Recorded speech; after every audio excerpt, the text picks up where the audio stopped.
Aujourd'hui, je reçois Zazie Tavitian, journaliste gastronomique et créatrice de podcasts. Zazie a connu la vie de rockstar très jeune. À 17 ans, elle signe en maison de disques avec son groupe Les Plasticines.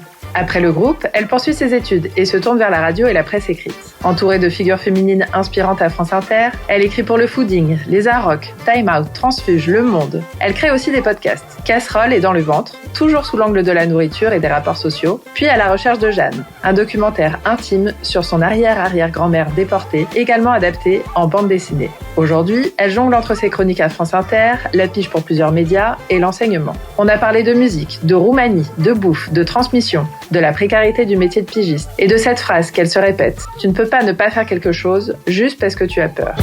Bonne écoute. Salut Zazie. Salut Vanda. Merci d'avoir accepté mon invitation. Je suis ravie d'être là. Oh, moi aussi, je suis trop contente. On se connaît peu et ça, c'est génial parce que du coup, on va pouvoir rentrer dans les détails et je serais très curieuse de savoir d'où tu viens, qui tu es.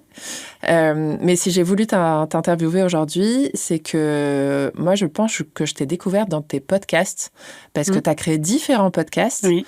Dont un que j'aurais adoré créer, c'était Dans le ventre 2. Ah oui. Parce que j'adore cette manière d'interviewer les gens en les amenant sur le prisme de la gastronomie sans qu'ils travaillent là-dedans et en mangeant avec eux, en découvrant des endroits qu'ils aiment et tout. Donc j'adorais ça. Mais on mangeait vraiment ensemble en plus. C'était un peu périlleux pour enregistrer. Mais j'imagine, maintenant que je sais comment ça marche, le son et tout, mais quelle galère. Et on s'est croisés à un événement cette année, c'était la cérémonie écotable, il me semble. Oui. Et j'ai découvert que tu avais un passé dans la musique très jeune. Oui, c'est vrai. Qui m'a fait halluciner. C'est mon petit passé secret. Enfin, plus si secret que ça, en c'est vrai. Dingue, hein. C'est vrai, les gens le savent. Pas trop, parce que c'est pas quelque chose que je me présente pas aux gens en disant et en fait voilà. Et puis pendant longtemps, je pense qu'il y a eu aussi j'en parlais pas tellement. Ouais. Et après, j'ai fait un podcast dessus l'année dernière, donc okay. Forcément, les gens savaient un peu plus. Et j'étais batteuse dans un groupe de rock qui a eu un petit succès en son temps. On donnera le nom plus tard dans l'épisode. Mais du coup, parfois, il y en a qui connaissent. Enfin, ça fait toujours rire les gens quand ils connaissent, quoi. En fait, en disant ah bon, mais ok, tu faisais ça, c'était toi. Non. Ouais, c'est dingue. Hein. Donc, on va explorer tout ça. Et donc, moi, ce que j'adore, c'est comprendre comment t'en es arrivé là, à ce que tu fais aujourd'hui. Donc, on le verra, mais t'es journaliste. Donc, tu nous diras, en fait, tout ce que tu fais. Mais j'aime bien commencer par le début, voire même avant le début. Donc, commencer par la naissance, d'où tu viens, avec qui t'as grandi, qui était la petite Zazie. Et même, parfois, revenir avant aux ancêtres et tout ça pour essayer de comprendre. Je vais revenir sur 5 générations. Faut pas me poser cette question. N'hésite pas, j'adore ça.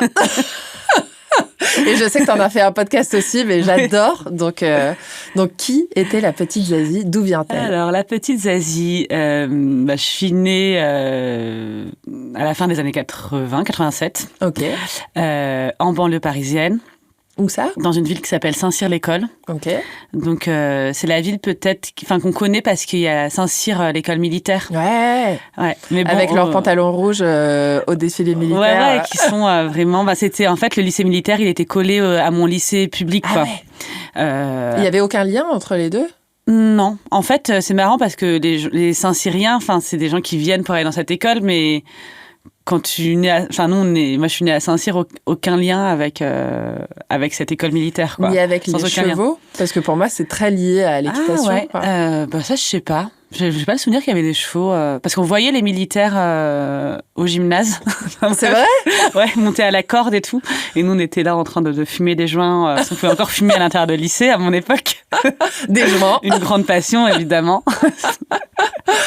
Mais j'ai pas le souvenir des chevaux. Mais voilà, donc Saint-Cyr, ville de banlieue parisienne, zone 5, important quand t'es jeune et que tu veux aller à Paris parce que c'est assez loin de Paris. C'est même pas... Enfin, t'as un RER mais qui met très longtemps, mais sinon c'est vraiment le train de banlieue et le bus de banlieue. Et mes parents, ils sont arrivés là parce que ma mère avait grandi à Saint-Cyr, une partie de sa jeunesse. Et donc mes grands-parents de ce côté-là étaient communistes. C'était une ville communiste pendant longtemps. Donc c'est un peu des villes communistes de banlieue où tu avais un théâtre public, un cinéma public, une piscine, enfin qui était bien, je pense, quand tu avais une famille. Et donc j'avais encore une tante qui habitait là. Ma grand-mère, elle était principale du collège d'à côté, enfin principale adjointe du collège de Fontenay-le-Fleury. Enfin bref. Oui, donc, c'est vraiment votre fief, quoi. Oui et non, parce que mon père était parisien pour le coup, donc lui ça l'amusait pas trop d'aller en banlieue. Mais mes parents, ils ont eu 4 filles assez jeunes. Je sais pas tellement pourquoi aussi vite. C'est dingue. Et 4, quoi. Ouais, 4. Et en fait, ils étaient encore étudiants, donc ils avaient eu une place en logement social à Saint-Cyr. Ok. Étudiants en médecine, mais étudiants, donc ils avaient, c'était avant de gagner bien leur vie, tu vois. Ouais. Et du coup, on a une place en logement social et on était, tous les 6, on a... Incroyable. Et pendant leurs études, ils élevaient 4 filles. Ouais, parce qu'ils ont fait des études longues, parce qu'ils sont médecins tous les 2. Et du coup, à 28 ans, ils nous avaient toutes les 4, quoi. Ce qui Ils étaient aidés, t'avais tes grands-parents et tout. Ouais, après je pense qu'ils étaient quand même internes, donc ils avaient un peu d'argent, enfin ils avaient quand même cet argent, on avait un logement social, donc ça coûtait pas trop cher. C'est aussi notre époque, je pense. Je pense que oui, mes grands-parents devaient aider un peu. Et puis ils se débrouillaient, quoi. Et puis après vite ils ont gagné leur vie, tu vois, apprendre à déménager dans le haut de la ville. Mais en tout cas il y avait ce truc effectivement d'avoir une grande famille assez vite, quoi. Et je sais pas trop pourquoi, parce que je suis pas dans une famille traditionnelle, je sais pas, il y a pas trop le même exemple dans ma famille, quoi. Donc du coup je crois qu'il y avait envie d'avoir une grande famille assez vite. Et en même temps ils étaient assez jeunes et occupés, mais bon voilà, quoi. C'est dingue. Donc c'était pas des gens angoissés, quoi. Certainement sur d'autres choses, mais en fait sur ça pas du tout. C'est étonnant. Il y avait je sais pas, c'était vraiment une envie, quoi. Et donc petite enfance, j'ai le souvenir d'être à Saint-Cyr-l'École. Donc au départ quand on habitait en HLM, il y avait un côté assez sympa parce que c'est un peu encore l'idée que t'as la France des années 80-90, mais où tout le monde se parle, où il y a une mixité sociale. Et puis nous j'étais avec mes sœurs, on était un peu un crew, quoi. On a tous 2 ans d'écart, donc on est assez proches. C'est la combième des sœurs? Je suis la dernière. Ah ouais. Ouais, je suis la 4e. C'est comment d'être la dernière? Moi, franchement, je dis toujours que c'est trop bien, quoi. Je vois, tu te plains un peu de ta place dans la famille, genre. Mais je sais pas, mes sœurs, elles m'adoraient. Tu vois, je sais pas, on est hyper soudées. Un peu. On s'était chouchoutés. En même temps, j'ai pu faire toutes les conneries que je voulais. J'ai pu faire plus de conneries que mes sœurs. Je pense que j'ai pu plus être libre de choisir ma voie aussi, peut-être. Donc. Et t'étais comment, petite? J'étais vraiment assez. Je pense que j'étais assez originale. C'est le mot qui me vient, quoi. J'aimais bien raconter des histoires. Toujours partante pour m'amuser, quoi. J'avais vraiment ce truc j'adorais être un enfant, en fait. C'est quand même. Non, j'étais toujours partante pour entrer dans un peu les délires de mes sœurs, inventer des choses. Je me rappelle qu'on avait une caméra, qu'on s'amusait vraiment à faire des fausses pubs, des pièces, tu vois, donc des fausses pubs à la manière des nuls ou des inconnus. Un peu. On était fans des inconnus avec mes sœurs. On avait l'album qu'on chantait. Mais tu sais que j'avais écouté les frères qui rappent tout, là. Ah oui, c'est les frères qui rappent tout. Ça m'a terrorisée parce que c'est encore vachement actuel. Complètement. Et je me demandais, Zazie, d'où ça vient?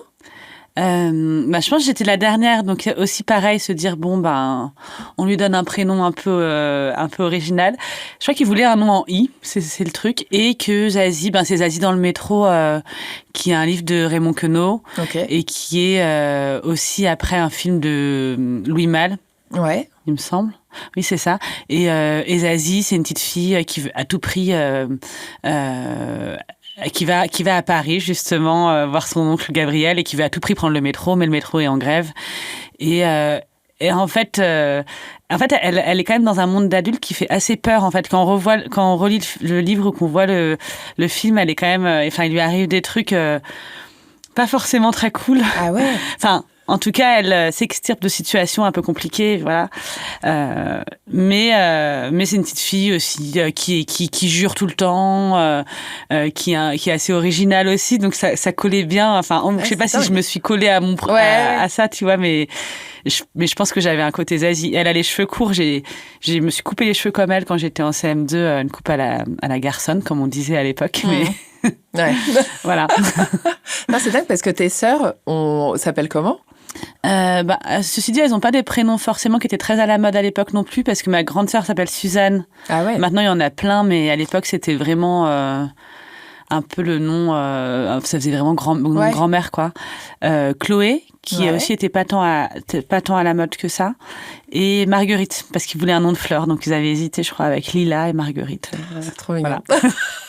Donc, on a des prénoms originaux, quand même. Ouais. Et Tavitian, d'où est-ce que ça vient? Tavitian, c'est arménien, donc ça, c'est vraiment le nom qui nous relie aussi à nos origines arméniennes. Et donc, ça vient du côté paternel, mes grands-parents qui sont arrivés pas d'Arménie actuelle, mais de Turquie et de plein d'autres pays avant d'arriver en France. Ok. Et alors, c'est terrible, parce que je fais une association arménien et gastronomie, parce que j'aime beaucoup la gastronomie arménienne. Est-ce que la gastronomie était importante chez vous et qui cuisinait à la maison? C'est marrant parce que c'était important de manger, mais en même temps, je peux pas dire qu'on cuisinait que j'ai été éduquée que aux produits frais et tout, parce qu'en vrai. Ah non, à cette époque. Ouais, c'est ça, c'était. Et puis 4 enfants et les 2 qui étudiaient, quoi. Ouais. Non, mais j'ai le souvenir, d'avoir effectivement mangé plein de trucs indus que j'adorais. Enfin, on était très gourmands, quoi. Enfin, je me souviens qu'on était c'était quand même important les repas. Ok. Et quand même, on allait au marché. Il y avait un marché à côté de chez nous. On allait quand même tous les week-ends. Donc, on était vraiment entre les deux. Et je crois que mes parents, ils aimaient quand même vraiment bien manger. Mais je pense qu'ils se sont un peu fait leur éducation aussi avec vous, avec nous, quoi, parce qu'ils étaient jeunes. Donc voilà, il y avait ce truc de ils allaient au resto, mais ils nous amenaient pas trop au resto. En fait, ils se faisaient ça entre eux. Enfin, nous, on allait à la pizzeria, tu vois. C'était vraiment énorme fête. Mais quand ils se faisaient des trucs un peu bons et tout, enfin... C'était en couple. Ouais. Et on mangeait pas forcément la même chose qu'eux non plus, quoi. Ouais. Et comment ça se passait à l'école? À l'école, toutes mes sœurs étaient extrêmement bonnes élèves, toutes. Il y avait quand même ce truc qu'il fallait être bonne élève chez moi. C'était hyper important. Tu ressentais cette pression? Ouais, complètement. Ah ouais. Je pense que mon père, il a été éduqué complètement comme ça. Fallait vraiment réussir à l'école. Ma mère un peu moins, je pense, mais donc il y avait quand même ce truc de bonne élève et moi je pense que j'étais un peu moins bonne élève que mes sœurs. Enfin, en primaire ça allait.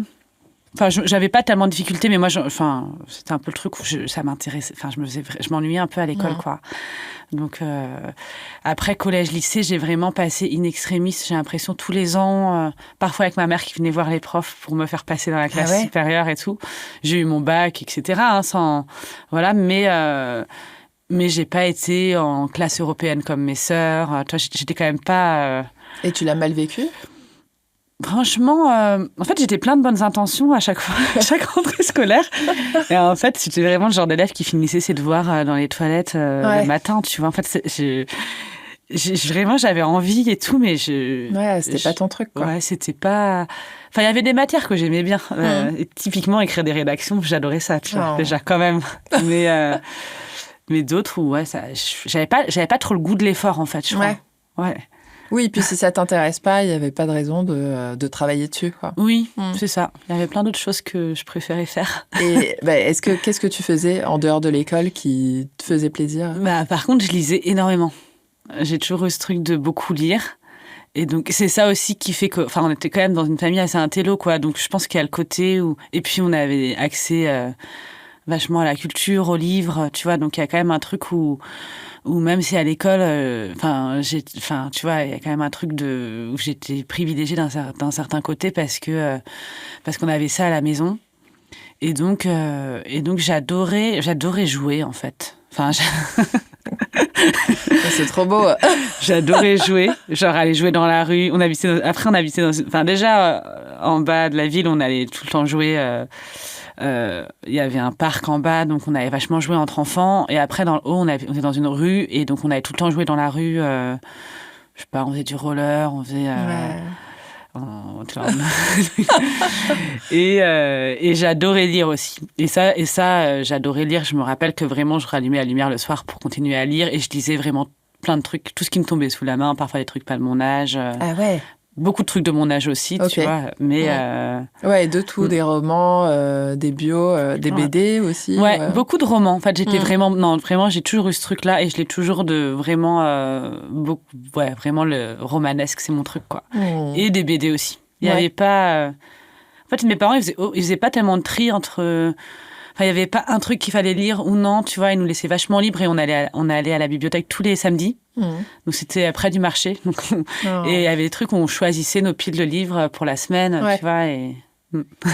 Génial. Ouais. Et est-ce que tu faisais de la musique ou d'autres activités Avec mes sœurs, on faisait de l'athlétisme. Donc on a commencé hyper tôt, parce que je voulais faire comme mes sœurs. Donc je crois que j'étais la plus petite de l'équipe. Et vous étiez dans la même équipe, toute l'équipe? On s'entraînait ensemble, en fait. Ah ouais. C'était le CAO, le club athlétique ouvrier, donc passé communiste de la ville. C'est dingue. Et donc on allait au stade vraiment. Et puis c'était vraiment le jeu aussi, l'athlétisme, parce que tu as plein de trucs différents, et de la course, et du lancer, et du saut. Et toi, qu'est-ce que tu préférais en athlé? Le sprint. Ok. Ouais, c'était vraiment mon truc. Et je courais assez vite, et du coup j'adorais ça, et j'aimais bien le relais aussi. Ok. Et vous faisiez le relais toutes les 4? Ouais, je sais pas. En fait, j'arrive pas à me rappeler. Je pense qu'avec ma sœur juste au-dessus, on devait être dans les mêmes groupes, et puis sinon on devait se répartir après entre, tu sais, poussins. Et après, on faisait des compètes parfois aussi les week-ends où on allait en banlieue parisienne, dans les autres stades, tu vois. Ah ouais. Oui, donc d'accord. Donc oui, vous aviez des activités les week-ends où vos parents devaient vous emmener pour des championnats. Mes parents, ils nous amenaient. J'ai le souvenir qu'en fait, le stade, il était après en face de chez nous, donc on y allait toutes seules. Mon père faisait du rugby dans ce stade aussi, donc je me souviens de devoir aller le chercher pour qu'il vienne manger à la maison. Parce qu'il faisait la fête avec ses copains à la troisième mi-temps. Et elle me disait, va chercher ton père et tout. Et je suis là, ok. Et puis je me retrouvais avec plein d'hommes là qui c'est clair. buvaient des pintes de bière. Qui t'en proposaient. J'avais le droit à un orangina, donc j'étais trop contente.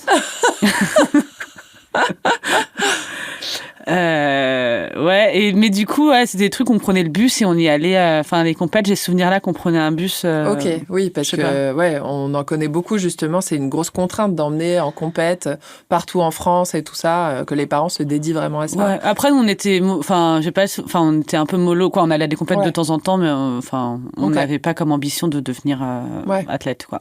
En tout cas, moi, en ce qui me concerne.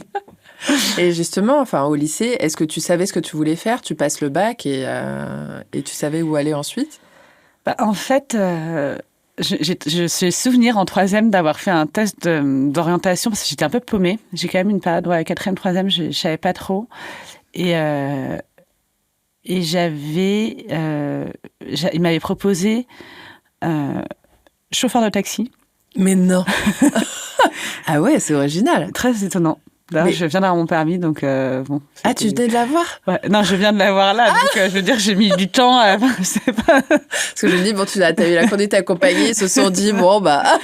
J'avais 14 ans, quoi. Ah ouais, mais qu'est-ce qui leur a fait dire que... Je pense que c'est le fait que j'aimais bien parler avec des gens. Parce que j'avais chauffeur de taxi,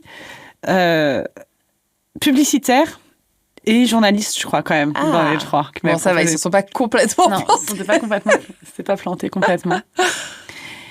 Et t'as envisagé la carrière de chauffeur de taxi?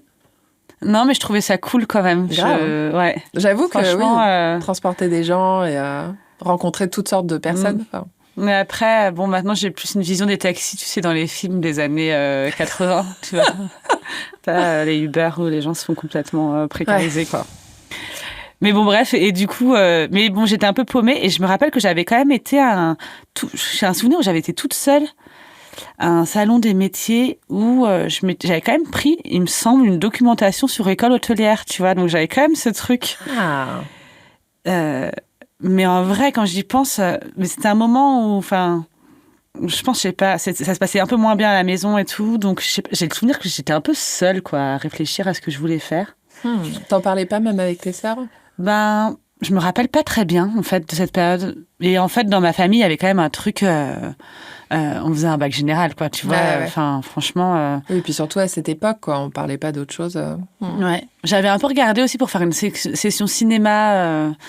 Et il fallait aller à Paris et tout. Donc moi, ça m'aurait bien plu. Mais je pense que la flemme m'a rattrapée.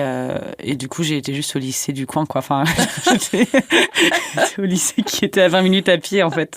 Et le cinéma et l'hôtellerie, enfin, c'est parce que tu regardais beaucoup de films.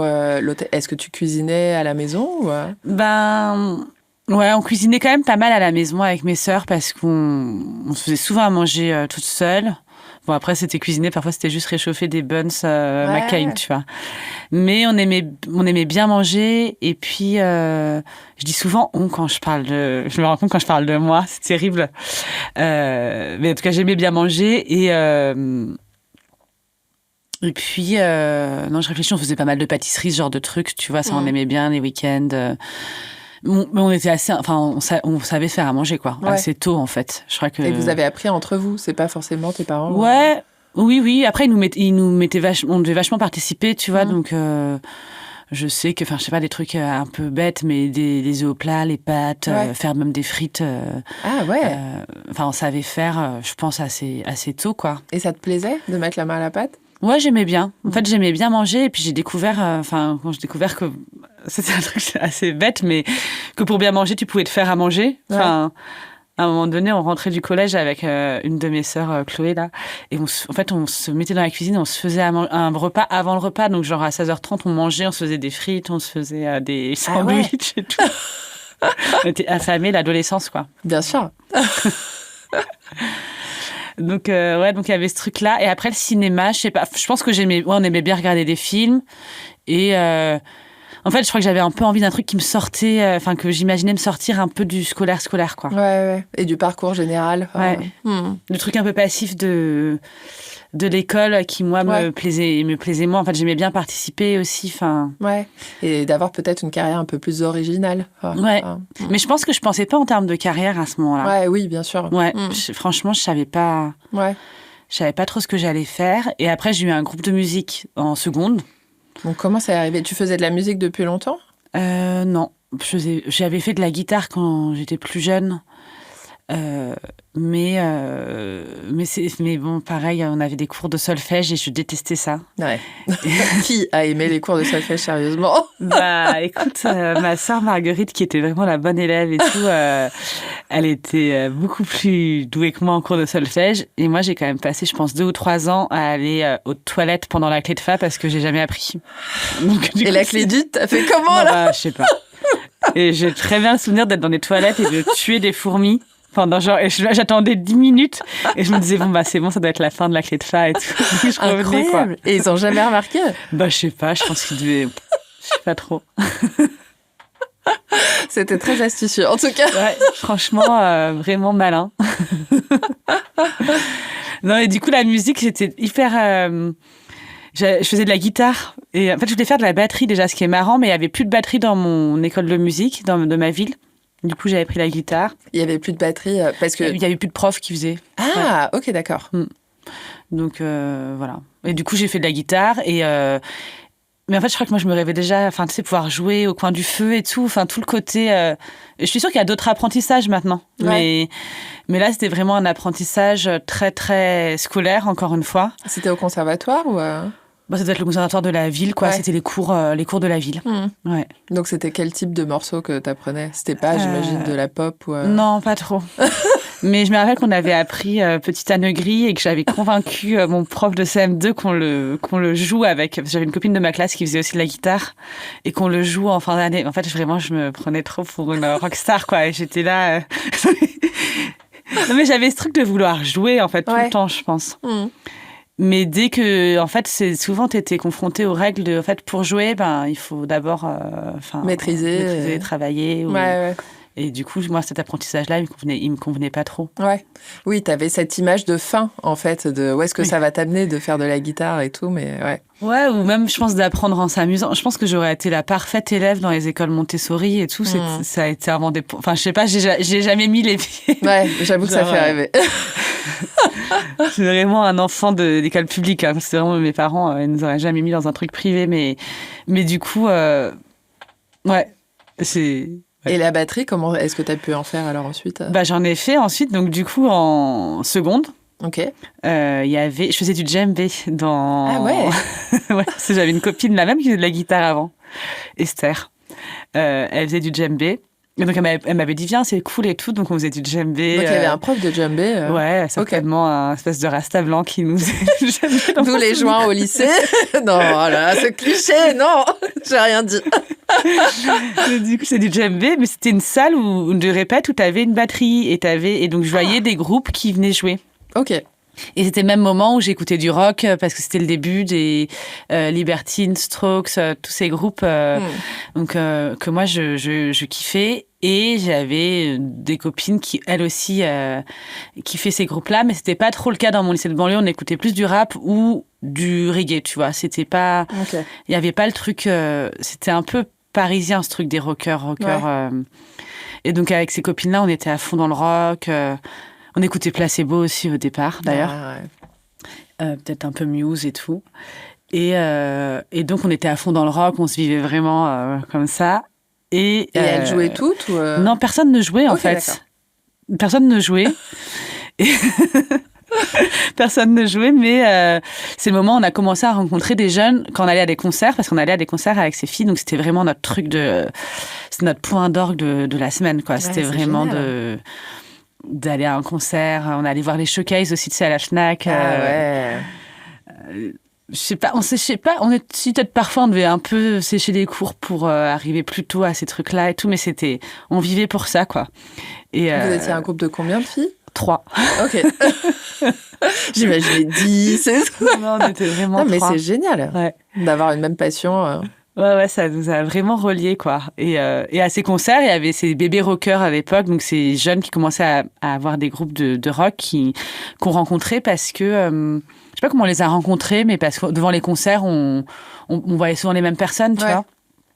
Et donc, on a appris que eux, ils faisaient de la musique, donc ils avaient notre âge, et on s'est dit, nous aussi, on pourrait faire de la musique et tout. Et je leur ai dit, mais les filles, dans mon truc de djembé, là, il y a un studio de musique, il y a une batterie. Et les 2 filles, mes 2 copines de l'époque, Cathy et Marine, elles ont demandé pour Noël une guitare. Mais non. Donc, elles ont eu leur guitare électrique, première guitare, premier prix, tu vois. Et donc, on s'est mis à jouer, quoi, comme ça. Vous avez appris toute seule ? Bah ouais. Ah ouais ? Enfin, moi, j'avais un des mecs du studio là qui m'avait montré un peu un rythme. D'ailleurs, j'ai fait le même toute ma carrière. C'est fou. Et les filles, je sais pas si peut-être... Enfin, tu sais, je pense que c'était le moment où il y avait des tutos, où tu faisais les mêmes accords et tout le temps. Oui, moi j'ai eu une guitare, j'ai joué qu'un morceau, c'est Ben Harper. Ah ouais. Super, Ben Harper en même j'ai temps. eu cette guitare pour jouer ce morceau. C'était quel morceau ? J'étais justement en train de... Et j'arrivais à le chanter en plus en même temps. Alors je chante très très faux et que j'ai découvert que chanter en même temps que jouer, c'est très très dur. C'était... Ah, je l'ai plus. Je le retrouverai. Diamonds. Non, c'était pas celle-là. C'était pas Sexual Healing. Non. Non, et vraiment, je l'adorais. Et en plus, on va pas parler de moi, mais je l'ai joué à une amie qui sortait avec un Américain. À ce moment-là, on avait 18 ans. Et je leur ai joué en chantant en anglais. Et je sais pas comment j'ai pu faire ça. Et ils avaient pleuré et tout. C'était une chanson d'amour. Et qu'ils se quittaient à ce moment-là parce qu'ils repartaient aux États-Unis. Et cette guitare a servi à ça. Tu devais pas... Mais t'as une belle voix, je pense que tu devais bien chanter. Là, tu dis que tu chantes non, je chante faux. Je chante faux.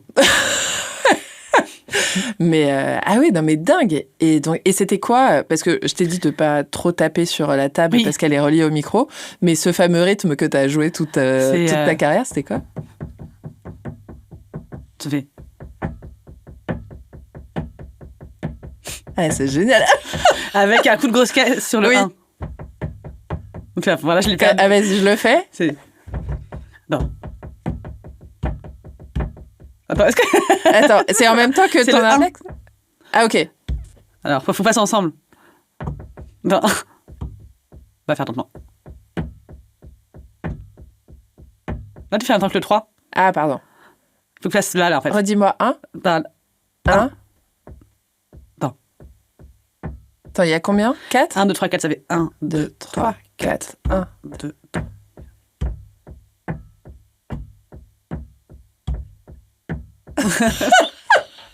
Voilà comment ça a commencé. Voilà, c'est ça comment ça a commencé. 1, 2, 3, 4. Et en fait, c'est vrai que tu peux faire genre hyper vite et un peu. Et puis nous, on était fans des groupes un peu punk et tout, des Ramones, et j'avais toujours lu que le batteur faisait qu'un rythme et que c'est toujours le même et que ça marchait bien. Donc, Ouais. donc voilà, on a commencé vraiment. On a vraiment commencé comme ça, quoi. Et là, vous vous êtes dit, on monte un groupe direct ou Ouais. Ah, sérieux? Ouais, Parce ouais. que quand tu parlais des bébés rockers, c'est quoi? C'était les bébés brunes à cette Ouais, époque? mais c'était avant. Enfin, les Bébé ça arrivait juste un tout petit peu après, mais c'était les Nast, les Brats, Ok. les Shades, les Second Sex. C'était. Ah, c'est des noms que j'ai pas entendus depuis Ouais. 20 ans, je crois. Voilà, bah, c'était tout à fait eux. Et les bébés brunes qui sont arrivés, ouais, en fait, ça a été hyper vite. Donc, je dis un peu après, c'est genre 6 mois après, tu vois. Ah Mais, ouais. Ok. ouais. Et donc, vous avez dit, nous, on va écrire nos musiques, nos chansons et tout ça, alors que vous aviez jamais fait tout ça. Ah. Ouais, mais ouais, c'est vrai, mais on se disait, enfin, je sais pas, au départ, je sais pas si on se disait qu'on allait forcément jouer devant des personnes, mais Oui, juste kiffer. voilà, on voulait, mais en fait, assez vite, on s'est dit qu'on voulait quand même nous aussi y participer, tu vois, qu'il n'y avait pas de raison que ce soit que ces mecs qui fassent de la musique. Et puis tous les groupes étaient assez jeunes, enfin ils étaient plus vieux que nous, les Libertines, etc., mais de 5-6 ans, tu vois. Ouais. Et donc, en parallèle de ça, on était des vrais groupies, tu vois, on allait voir les concerts, on attendait après les concerts pour essayer de voir ces mecs. Et c'était assez facile à l'époque. Je sais pas si maintenant c'est si simple, je pense pas. Mais j'ai le souvenir d'avoir bu des coups avec les Kings of Leon, Ah ouais. d'avoir récupéré le verre de bière Mais pour le non. ramener chez moi après l'été. Ils nous avaient proposé d'aller dans leur bus de tournée. C'est Almost Famous, là. Ouais, c'était Almost Famous. On était trop fans d'Almost Famous aussi. Et donc, nous, on vivait notre meilleure vie. Sauf qu'après, quand ils nous avaient proposé ça, on avait dit, bah non, on a école demain. Voilà. Ouais, vous étiez mineurs, quoi. On était mineurs en plus. Ouais. On avait peut-être 16 ans quand même, mais... Et tes parents te laissaient aller justement à toutes ces soirées Ouais, en fait, les concerts, oui. Et après, je pense qu'il y a plein de moments où, en fait, on allait souvent dormir chez Cathy parce que ses parents étaient beaucoup plus cool et qu'on montait tout le temps. Moi, je montais comme une arracheuse de dents pour faire... Enfin, j'allais dormir chez Cathy. En fait, j'allais à des concerts. Tu vois, j'ai le souvenir d'avoir été à des festivals, d'avoir été à Amiens, voir des copains jouer, d'avoir dormi là-bas. Et ils pensaient que tu dormais tranquillement chez Cathy. Ah ouais. Mais oui, j'ai beaucoup menti pour parce que je vivais pour le rock, tu vois. Mais c'est génial. Et est-ce qu'ils l'ont su après, du coup? Bah, écoute, ils le sauront en regardant cette vidéo. Vous en avez jamais reparlé? Bah ouais, non, pas vraiment. Enfin, je pense qu'ils l'ont un peu su. Et après, enfin, tu vois, je faisais pas non plus des énormes conneries. En fait, disons que c'était pour aller voir.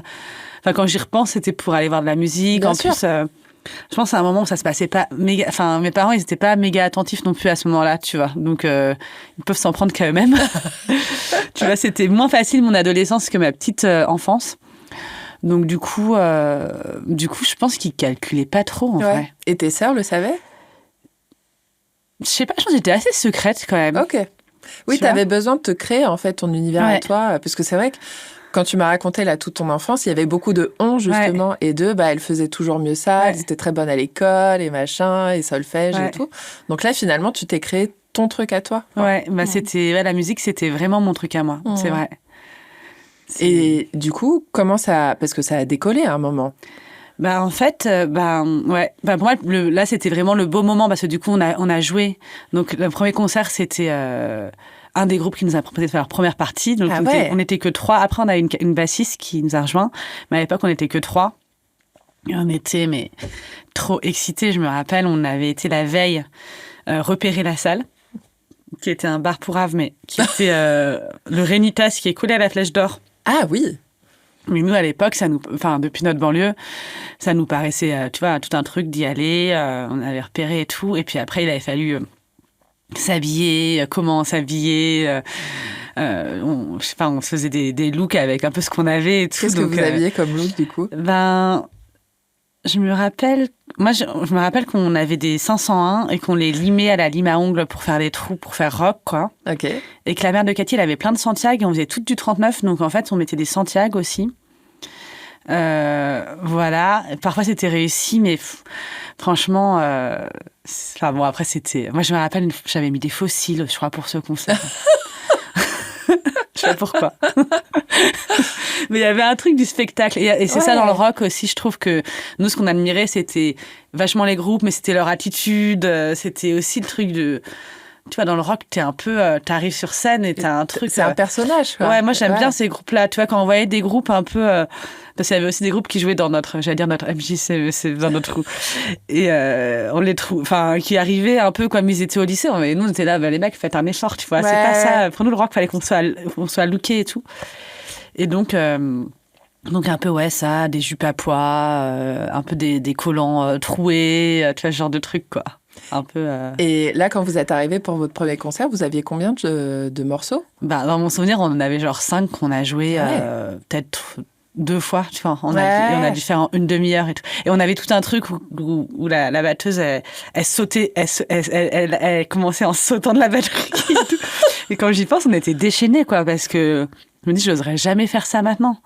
Enfin, tu vois. Et là, on osait vraiment faire ça, quoi. Pourquoi tu n'oserais pas, là? Je sais pas. Après, bon, c'est vrai que je suis 37 ans, c'est peut-être que ça n'a plus de sens. Mais il y avait... peur de te casser quelque chose. Ouais. Non, mais même, je pense, en termes d'image, tu vois, c'était aussi un truc, à un moment où c'était avant les réseaux sociaux. Ouais. Et ça, c'est chouette, quoi. Il y avait aucune trace de ces trucs-là. Donc, oui, donc tu peux tout tenter, quoi. Ouais, on était moins conscients, je pense, peut-être de l'image qu'on renvoyait. Enfin, je sais pas, je vais pas faire la vieille conne, quoi, mais je pense que ça doit être difficile pour les générations aujourd'hui. T'es beaucoup plus filmé et tout, donc je pense que ça nous permettait ça. Et puis, on avait vraiment envie, en fait... Ouais, en fait, le fait de faire en équipe, je crois, on était une team, quoi. Donc, il y avait un truc où on le faisait ensemble. Et puis, vous réalisiez un rêve. Enfin, vous êtes allés à tous les concerts ensemble et tout. Et là, c'était vous le concert, quoi. Ouais. Et votre nom, du coup, on n'a pas du tout dit le nom c'était les plasticides, ouais. Ouais. Moi, vraiment, ce nom, je m'en souviens bien à l'époque, quoi. Et comment vous l'avez trouvé, hein?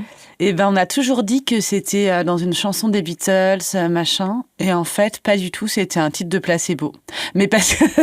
Mais non. Parce que... c'est les Placebo qui vous ont appelé en disant « C'est pas les Beatles, c'est nous !» Ouais, carrément. En fait, on assumait plus cette référence parce qu'au départ, on était vraiment un peu ce truc Placebo et tout. Alors qu'en fait, quand je réécoute, c'est vraiment cool. Mais après, on voulait vraiment plus être dans une... Enfin, tu vois, c'est un peu comme si on avait dit « Non... je sais pas comment dire en littérature, genre non, ça vient de Proust, ou je sais pas, c'était ridicule, tu vois. Ouais. D'avoir la bonne ref, quoi. Ouais. Et quand j'y pense, ce nom, quand même, il est compliqué parce que ça veut quand même dire pâte à modeler. Et on est quand même 4 filles. Et quand même un truc de se faire modeler par l'industrie et tout. Enfin, tu vois. Pour vous, ça voulait dire quoi? Mais je sais pas trop, en fait, pourquoi on a choisi ce nom. On trouvait que ça sonnait bien. Et je vais pas remettre sur la faute sur Cathy, mais c'est elle qui était méga fan. Elle était hyper fan de Placebo et tout. Et on avait, je sais pas, c'était un titre qu'elle aimait bien. Et on s'était dit, ça sonne bien. Pâte à modeler, c'est cool. Parce que pâte à modeler, c'est aussi de l'adolescence. Tu peux aussi, tu peux imaginer que tu fais ce que tu veux avec. Tu vois, t'as aussi un truc où tout est possible. Ouais, grave. C'est pas que quelqu'un d'autre qui te modèle, quoi. T'as aussi ce truc-là de toi-même. Ouais. Donc, on a choisi pour ça. Et comment il s'est passé, du coup, ce premier concert? C'était trop bien. En fait, ce premier concert, il y avait... Parce que c'était déjà un peu hype. Le tout début, t'avais un peu ce truc de dire, il y a des nouveaux... un peu hype. Il y avait un truc de dire, il y a des jeunes qui font du rock et tout. Et donc, à ce premier concert, il y avait quand même Philippe Manœuvre qui était là. Et surtout Virginie Despentes. Ah ouais? Ouais, parce que je me demande si elle sortait pas avec lui. Mais non! J'invente des trucs. Ah, le ragot! Incroyable, Virginie Despentes et Philippe Manœuvre! Je sais pas si c'est vrai. Peut-être qu'ils étaient amis aussi. Voilà. Incroyable. Mais du coup, nous, on était méga fans de Virginie Despentes en plus parce que c'était le moment de Baise-moi, son premier livre, et qu'on on s'était repassé et tout, on trouvait ça génial. Bref, et donc du coup, pour nous, c'était... de les voir dans le public. Ouais, il y avait ce truc-là. Et puis, en fait, il y avait plein surtout de jeunes de notre âge qui... Enfin, voilà, quoi, qui kiffaient et tout. Donc, non, c'était vachement... on a adoré. Non, on ne pouvait plus, quoi, je pense. Et qu'est-ce qui s'est passé ensuite, alors ? Ensuite, on a fait d'autres concerts. Et après, t'as des trucs qui sont un peu... t'avais un bar qui s'appelait le Bar 3, où il y avait des concerts tous les mercredis soirs. On y allait tous les mercredis soirs, soit pour écouter, soit pour jouer. Et t'as le moment où les maisons de disques sont arrivées dans le truc et se sont dit, c'est cool, on va signer ces groupes. Et moi, j'ai rencontré un manager à un des concerts. C'est moi qui lui ai parlé parce que il avait des lunettes et j'avais dû prendre ses lunettes, je sais plus. Et donc, lui est devenu notre manager, un mec qui s'appelait Maxime Schmitt. Enfin, je dis un mec parce que après, ça s'est pas très bien terminé, cette histoire. Ah, non. Et ensuite, on a signé. Incroyable. Et au bout de combien de temps, du coup, après votre premier concert ? Un peu de temps quand même, parce que peut-être 1 an. Ok. Enfin, un peu de temps, ça va, quoi. Ouais, c'est clair. Il y en a qui n'ont jamais signé. Oui, ouais, c'est vrai. Mais j'ai souvenir de peut-être première terminale d'avoir fait des concerts et que c'était trop bien et tout, et d'avoir commencé à parler de signer. On devait être, oui, c'est ça, avant notre bac, quoi. Et vous arriviez quand même à étudier, passer le bac Oui, complètement, parce que franchement, parce qu'on faisait pas non plus des milliers de concerts, tu vois. On faisait ça le mercredi ou des week-ends. Et j'arrive pas très bien à me rappeler dans la chronologie, mais oui, non, carrément, on a passé notre bac. Enfin, Marine a redoublé quand même. Je la balance. Non, je me rappelle, c'était un truc, en plus, il y avait un peu ce deal-là où il fallait qu'elle ait son bac. Enfin, il y avait le truc de, tu vois. Ouais. Mais après, donc on a signé et pour faire un album. Et là, moi, ça a été un peu le début de la fin parce que en fait, je suivais plus le rythme. Enfin, moi, j'aimais bien faire de la batterie avec mes copines et tout, mais c'est devenu le truc de professionnel, de maison de disques.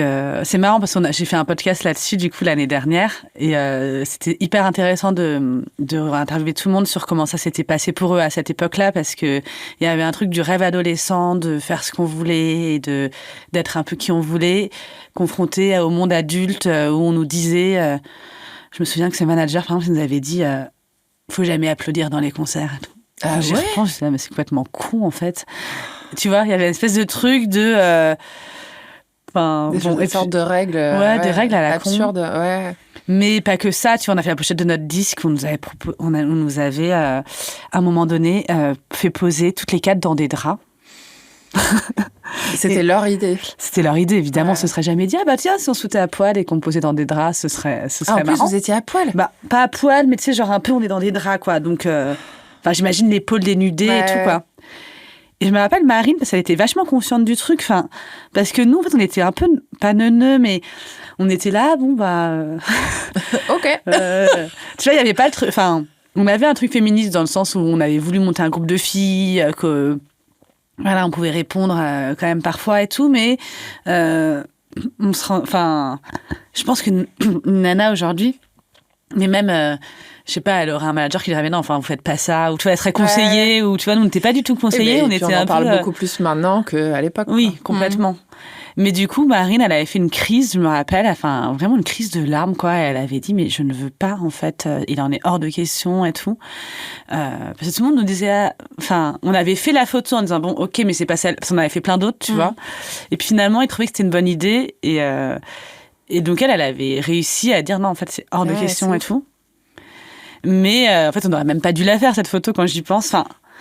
Oui, mais vous saviez pas, vous vous rendiez pas compte. Vous étiez un peu dans ce tourbillon, je pense. Ouais, on se rendait pas compte. Mais du coup, ça devenait un peu un jeu qui était plus trop le nôtre, tu vois. Pour moi. Et vous deveniez les pâtes à modeler. Ouais, un peu, ouais. Des boîtes de. Un petit peu. Et l'enregistrement de l'album, pour moi, ça a été méga dur parce qu'il fallait enregistrer sur un clic. Donc, comme on a fait tout à l'heure avec nos rythmes, Sauf que moi, j'avais jamais joué de la batterie avec... Professionnellement, comme professionnellement, ça. tu vois. Et donc, ça a été vraiment un échec, quoi. Enfin, c'était hyper dur. C'était plus du tout drôle. J'allais vraiment la boule au ventre, etc. Donc, c'est dès que vous avez signé, finalement, c'était plus un jeu. Quoi. Ouais. C'était moins marrant pour moi. Et puis... Comment il s'appelle, le podcast dans lequel ça s'appelle Une jeunesse rock. Ok. C'est sur Binge Audio. D'accord. Ouais. Donc là, c'est toi qui l'as produit pour raconter toute cette histoire. Ouais, c'était pas mon idée, c'était l'idée de Thomas Rozek chez Binge. Et il me disait, mais vas-y, ce serait trop bien que tu fasses des épisodes là-dessus et tout. Et après, au départ, j'étais là, bon, je sais pas. Et finalement, ça m'a fait vachement du bien de le faire parce que, en fait, ça m'a fait vachement du bien d'avoir aussi tous les témoignages de tout le monde. Et puis moi, je finis par me faire virer de ce groupe. Donc, il y a quand même eu un truc qui a été une énorme blessure et narcissique c'est clair. et émotionnelle, quoi. C'était mes copines de lycée. Enfin, il y a eu un truc qui a été... Tu t'es fait virer du groupe? Ouais, je me suis fait virer du groupe complètement. Et pour quelle raison? Parce que je jouais trop mal. Ah, mais non. Maintenant, je peux te dire, on jouait toutes pas très bien, tu vois. Mais je pense qu'il y avait un truc avec la batterie de plus dur. Il y avait un truc avec le manager où moi, je pouvais... Et elles ont continué combien de temps après? Longtemps. Hein. Elles ont fait 2 albums après encore. Ah ouais. Et comment tu l'as vécu, toi?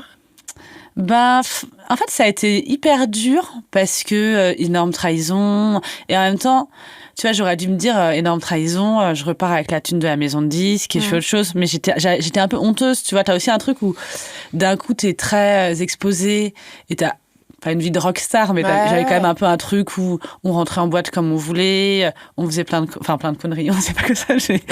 Il y avait un peu, évidemment, t'as un peu un truc Bien sûr. où tu t'amuses aussi avec tes copines et d'un coup tu te retrouves un peu sur la touche, quoi. Ouais. Et en même temps, j'ai le souvenir vraiment le jour où je me suis fait virer, donc c'est annoncé, c'est le manager qui l'a annoncé. Et j'ai le souvenir d'avoir été effondrée et d'avoir été méga soulagée. Ouais. Je me suis dit, ah putain, je vais pouvoir faire ce que je veux. Ouais. Parce que j'étais embarquée dans un truc où j'avais pas réfléchi, moi, si je voulais faire ça, tu vois, si...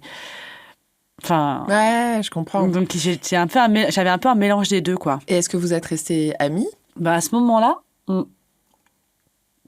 c'était un peu bizarre parce que... j'ai le souvenir, j'avais un peu le cul entre 2 chaises parce que je continuais un peu... En fait, je me souviens aussi que je voulais pas faire de scandale dans le sens de la maison de disques et tout, et que le manager m'avait bien dit, il faut surtout pas, parce que sinon ça va ruiner le groupe, tu vois, que je réclame des trucs et tout. La culpabilisation. C'est clair, en plus moi j'étais à fond, franchement... Et donc j'avais le truc de vouloir un peu rester... C'était mes amis, tu vois, mais en même temps, elle m'avait fait quand même un coup pendable. Et donc j'ai eu un peu le truc au début... Et puis après, je crois que j'ai été à la fac. Et après, j'ai fait un Erasmus en Roumanie. J'ai fait un groupe avec des mecs aussi. À ce moment-là, ça m'a fait vachement de bien. En Roumanie? Non, à Paris. Avant de partir en Roumanie, on a refait des concerts et tout. Et on se marrait trop avec eux. Et du coup, j'étais un peu là, oui. J'ai pris vachement de distance en fait, parce que. Et en fait, je pense que même elle, il y avait un peu un truc de. Je sais pas si c'est sentiment de culpabilité, mais bon, je pense que mal à l'aise. Tu vois, genre, pas très cool. Mais je pense, en y repensant, j'aurais dû, en fait, plus faire valoir mes droits, en fait. Tu vois, mais t'étais hyper jeune et pas accompagnée, du coup, j'imagine. Non, non, pas trop, quoi. Et t'as pas vu même, en même temps, à cette époque-là, de psy, quoi. Si, parce que tu sais, moi, ma mère est psy, donc en fait, les psys, génial. Outre ça, je dis ça, mais en fait, je dis mais en fait, c'est surtout moi, j'ai une passion pour la psychanalyse. Ça, pour le coup, j'avais même été... Ouais, si, j'ai été voir un psy après. Si, c'est vrai, j'ai été voir un psy. Quand même. Justement, avec ce succès, avec cette déception et en même temps le soulagement, t'as plein d'émotions mixées. Mais je me suis toujours dit que c'était une bonne chose. Une bonne chose. En même temps, ça te... Il y a un peu un truc des faux semblants de qu'est-ce qui est d'être cool, pourquoi les gens sont tes amis aussi. Ouais, c'est clair. Et en envie fait, d'être aimé et tout. Et d'apprendre ça assez jeune, ça te fait du bien, d'un certain côté. Et aussi le fait d'avoir eu un peu un truc de décalage entre ce que tu vis toi et ce qu'est le succès, tu vois. Je trouve que ça te remet un peu les idées en place. Quoi. Et ça te fait grandir d'un coup. Quoi. Ouais. Et du coup, donc là, tu pars à la fac. Tu sais dans quelle fac tu veux aller, ce que tu veux faire encore?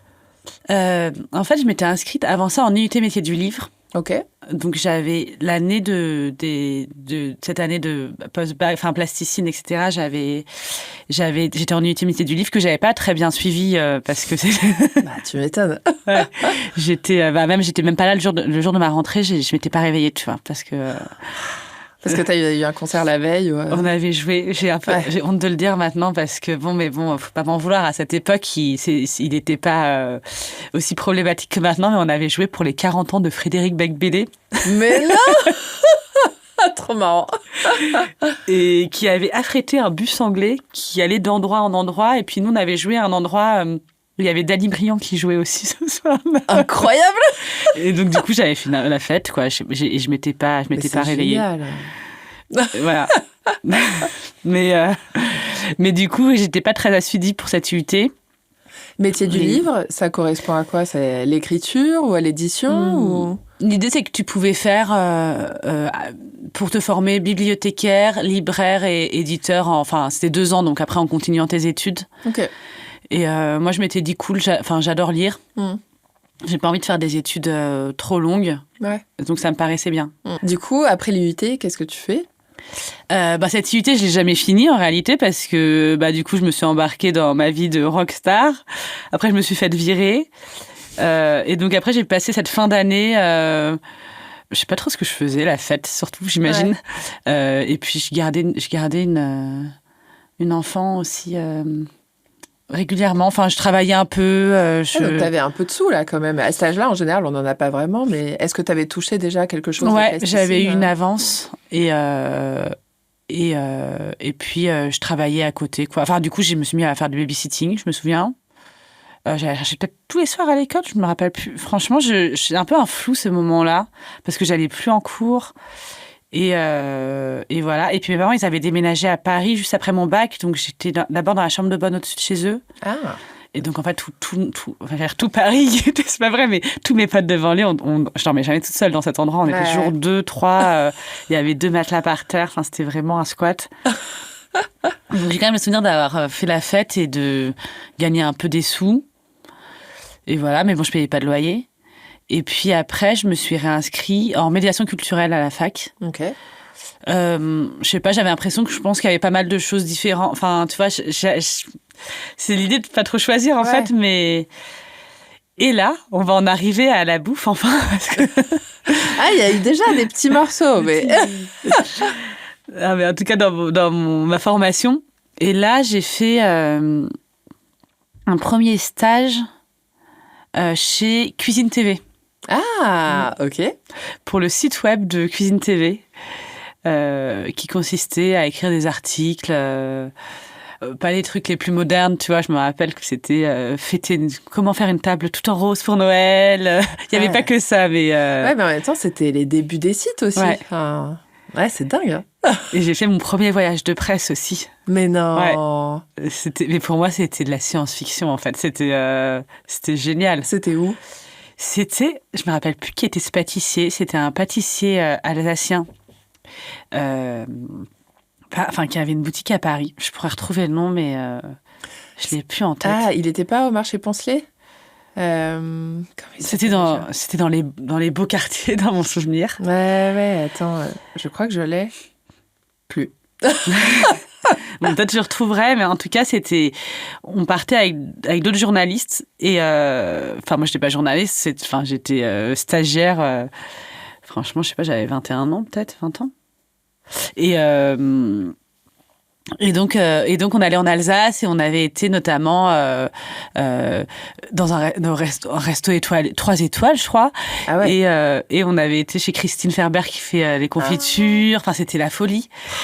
Et je me rappelle très bien, c'est dans le resto étoilé, il y avait un des journalistes qui avait tapé sur sa croûte de pain. Comme ça et tout. Et je suis là, waouh, ok, d'accord. Donc, tu sais, genre pour voir comment était la mie et tout. Enfin, et tout me paraissait méga exotique, quoi. Ouais. Je suis là, waouh. Et en fait, j'étais hyper curieuse. En fait, j'aimerais trop me voir dans ce voyage de presse parce que t'étais ébahie. J'étais ébahie et surtout, Je devais pas avoir l'air très professionnelle parce qu'à un moment donné, il avait fallu, je me rappelle, on avait 2 nuits d'hôtel et une nuit d'hôtel, ils avaient dit, ah, il y a eu un problème, faut que vous l'avanciez, mais on vous la remboursera et tout. Sauf que moi, j'avais pas 80, enfin, je sais pas combien c'était, mais j'avais pas 100 € sur mon compte à cette époque. Je pense que... Mais on demande jamais à un stagiaire d'avancer. Oui, mais je pense que j'étais pas censée être vraiment le stagiaire, quoi. Okay. J'étais là en voyage de presse où la rédac chef m'aimait bien, elle avait dû se dire on envoie Zazie et tout, mais et moi je crois que j'étais partie sans carte bleue. Franchement, je pense à cette époque, j'avais toujours des trucs de perdre mon porte-monnaie ou d'être interdit bancaire et tout. Enfin bon, j'étais vraiment pas, j'ai bien géré mes comptes, quoi. Pas trop changé, mais bon, voilà. Et du coup, j'avais dû dire, ah bah désolé, j'ai que 40 €, j'avais dû prendre 40 € en liquide, tu vois. Et du coup, une journaliste avait avancé pour moi et elle m'avait fait toute une leçon en me disant, il faut jamais partir sans une carte bleue et tout. J'étais là, bah oui, bah je sais pas, moi, elle m'avait dit que c'était gratuit. Ah, bah bien sûr, c'est clair. Et ouais, elle t'a fait la leçon, quoi. Ouais, elle m'avait un peu engueulée, genre... Après, je comprends, ça a saoulé de m'avancer 100 €, tu vois. Ça arrive. Mais bon, j'avais pas de carte, quoi. Oui. Voilà, mais j'étais rentrée de là et j'étais là, waouh, c'est incroyable. Voilà. Et toi, t'écrivais des articles pour Ouais, j'écrivais. Bah, du coup, j'écrivais des articles pour eux. Et puis après ça... Donc là, tu te dirigeais quand même vers une carrière de journaliste ou... Ouais. Toujours sans trop savoir, quoi. Ouais, je savais pas trop. Mais en fait, quand même, assez vite, j'ai fait... Enfin, en fait, je pense qu'il y avait un truc où... Je me sentais pas de faire les écoles de journalisme. Enfin, il y avait toujours un peu un truc avec les études, tu vois. Je sais pas si c'est que je me faisais pas confiance ou si j'avais la flemme, quoi. J'en sais rien. C'est pas une question de flemme, mais j'avais un peu ce truc-là de... Enfin, et c'est pas que j'avais pas envie de travailler, parce qu'en fait, j'ai toujours travaillé aussi vachement à côté, tu vois. J'ai fait 15 000 petits boulots et tout. Mais t'es peut-être plus autodidacte, en fait, quoi. Ouais, peut-être. Mais en tout cas, j'étais quand même attirée par ça, quoi. Parce que j'avais répondu à ce stage, quoi. Donc j'ai fait ce stage-là. Et après, j'ai fait un autre stage à France Inter.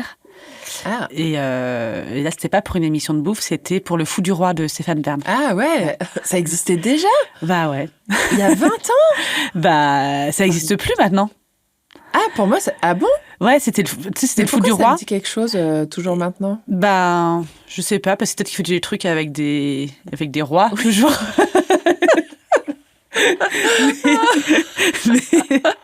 mais en tout cas, ça existait. Enfin, maintenant, c'est le même créneau maintenant que Nagui. Ok. Donc, c'était l'émission 11h, midi et demi, un peu de divertissement, et voilà. Et ça, j'avais postulé via Profil Culture. Donc, c'est un site où tu postules, quoi. Et j'avais... Enfin, se dire, t'as pas de... Juste à des annonces et tu réponds. Je sais pas si maintenant Radio France, ils mettent leur stage sur Profil Culture. Et donc, j'avais fait une lettre, parce que j'écoutais tout le temps la radio, moi, donc je disais que j'étais passionnée par la radio, machin et tout. Et j'avais eu un entretien, et il m'avait sélectionnée pour un stage de 2 mois. Putain, trop bien. Ouais. Et pour faire quoi, du coup, sur les Fous du Roi? Bah, c'était trop bien. Je faisais des fiches. Enfin, je lisais plein de... Il avait toujours des invités, donc je lisais... C'était surtout des fiches de livres. Dans mon souvenir, surtout de la documentation, en fait. Okay. Mais ce qui était génial, c'est que l'émission était en direct et que tu avais 1h30 d'émission en direct avec 1 ou 2 artistes live. Tu avais toujours du live musical, des invités, et ça pouvait être des acteurs. Et c'était dans le grand studio à l'époque où tu avais un grand public.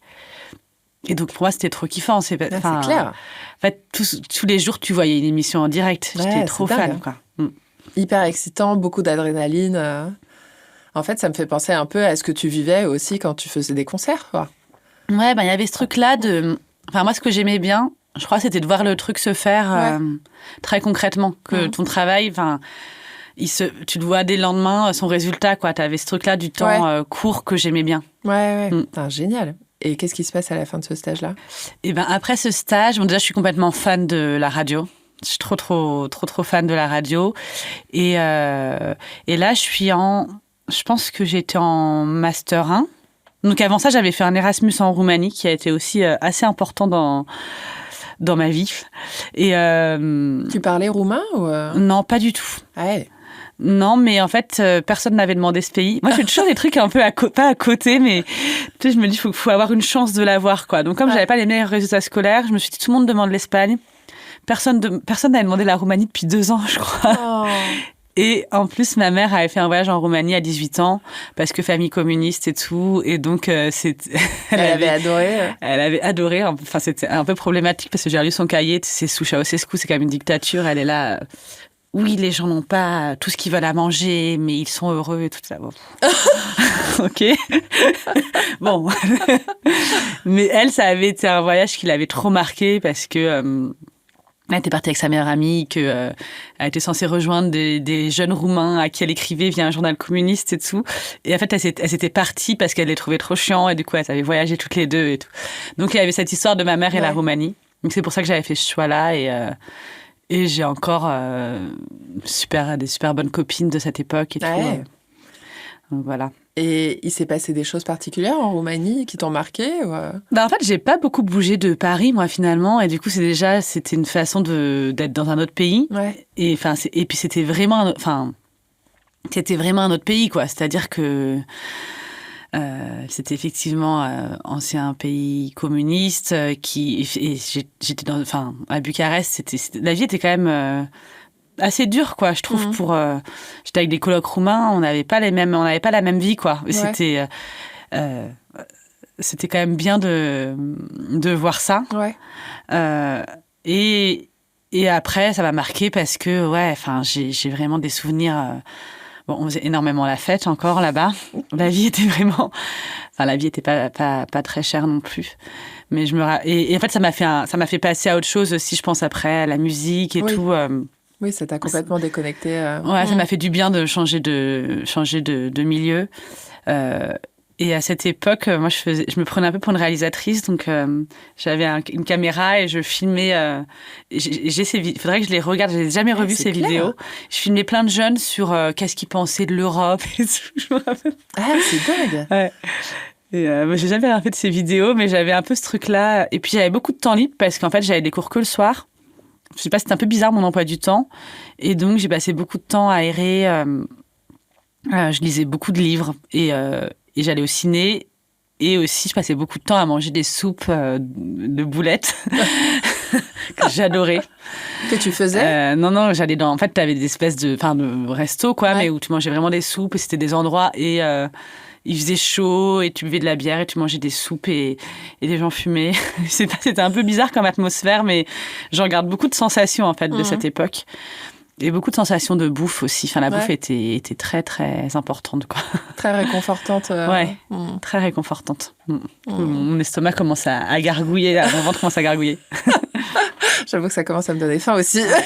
Les soupes de boulettes, franchement, j'ai hyper bien mangé là-bas. Et on voyageait aussi beaucoup en train avec mes colocs parce que ça coûtait pas cher du tout. On a été en Ukraine. Ouais. J'ai le souvenir d'un train de nuit pour aller à Odessa où on avait fait la fête. On s'est tous retrouvés dans le wagon-bar et on avait fait la fête avec des Ukrainiens, mais avec notamment un qui avait un poulet qui était son repas de la semaine. Mais à un moment, après quelques vodkas, tout le monde avait sorti, tout le monde avait mangé le poulet. Et puis le lendemain matin, on s'était tous quittés, genre... Et qu'est-ce qu'il a mangé le reste de la semaine? Je sais pas, j'espère qu'il a mangé des trucs, franchement. Mais franchement, on lui avait pas demandé, hein. C'est lui, dans l'euphorie du moment. Et t'avais ce truc aussi, de vachement rencontrer les gens dans les trains. On a été à Istanbul aussi...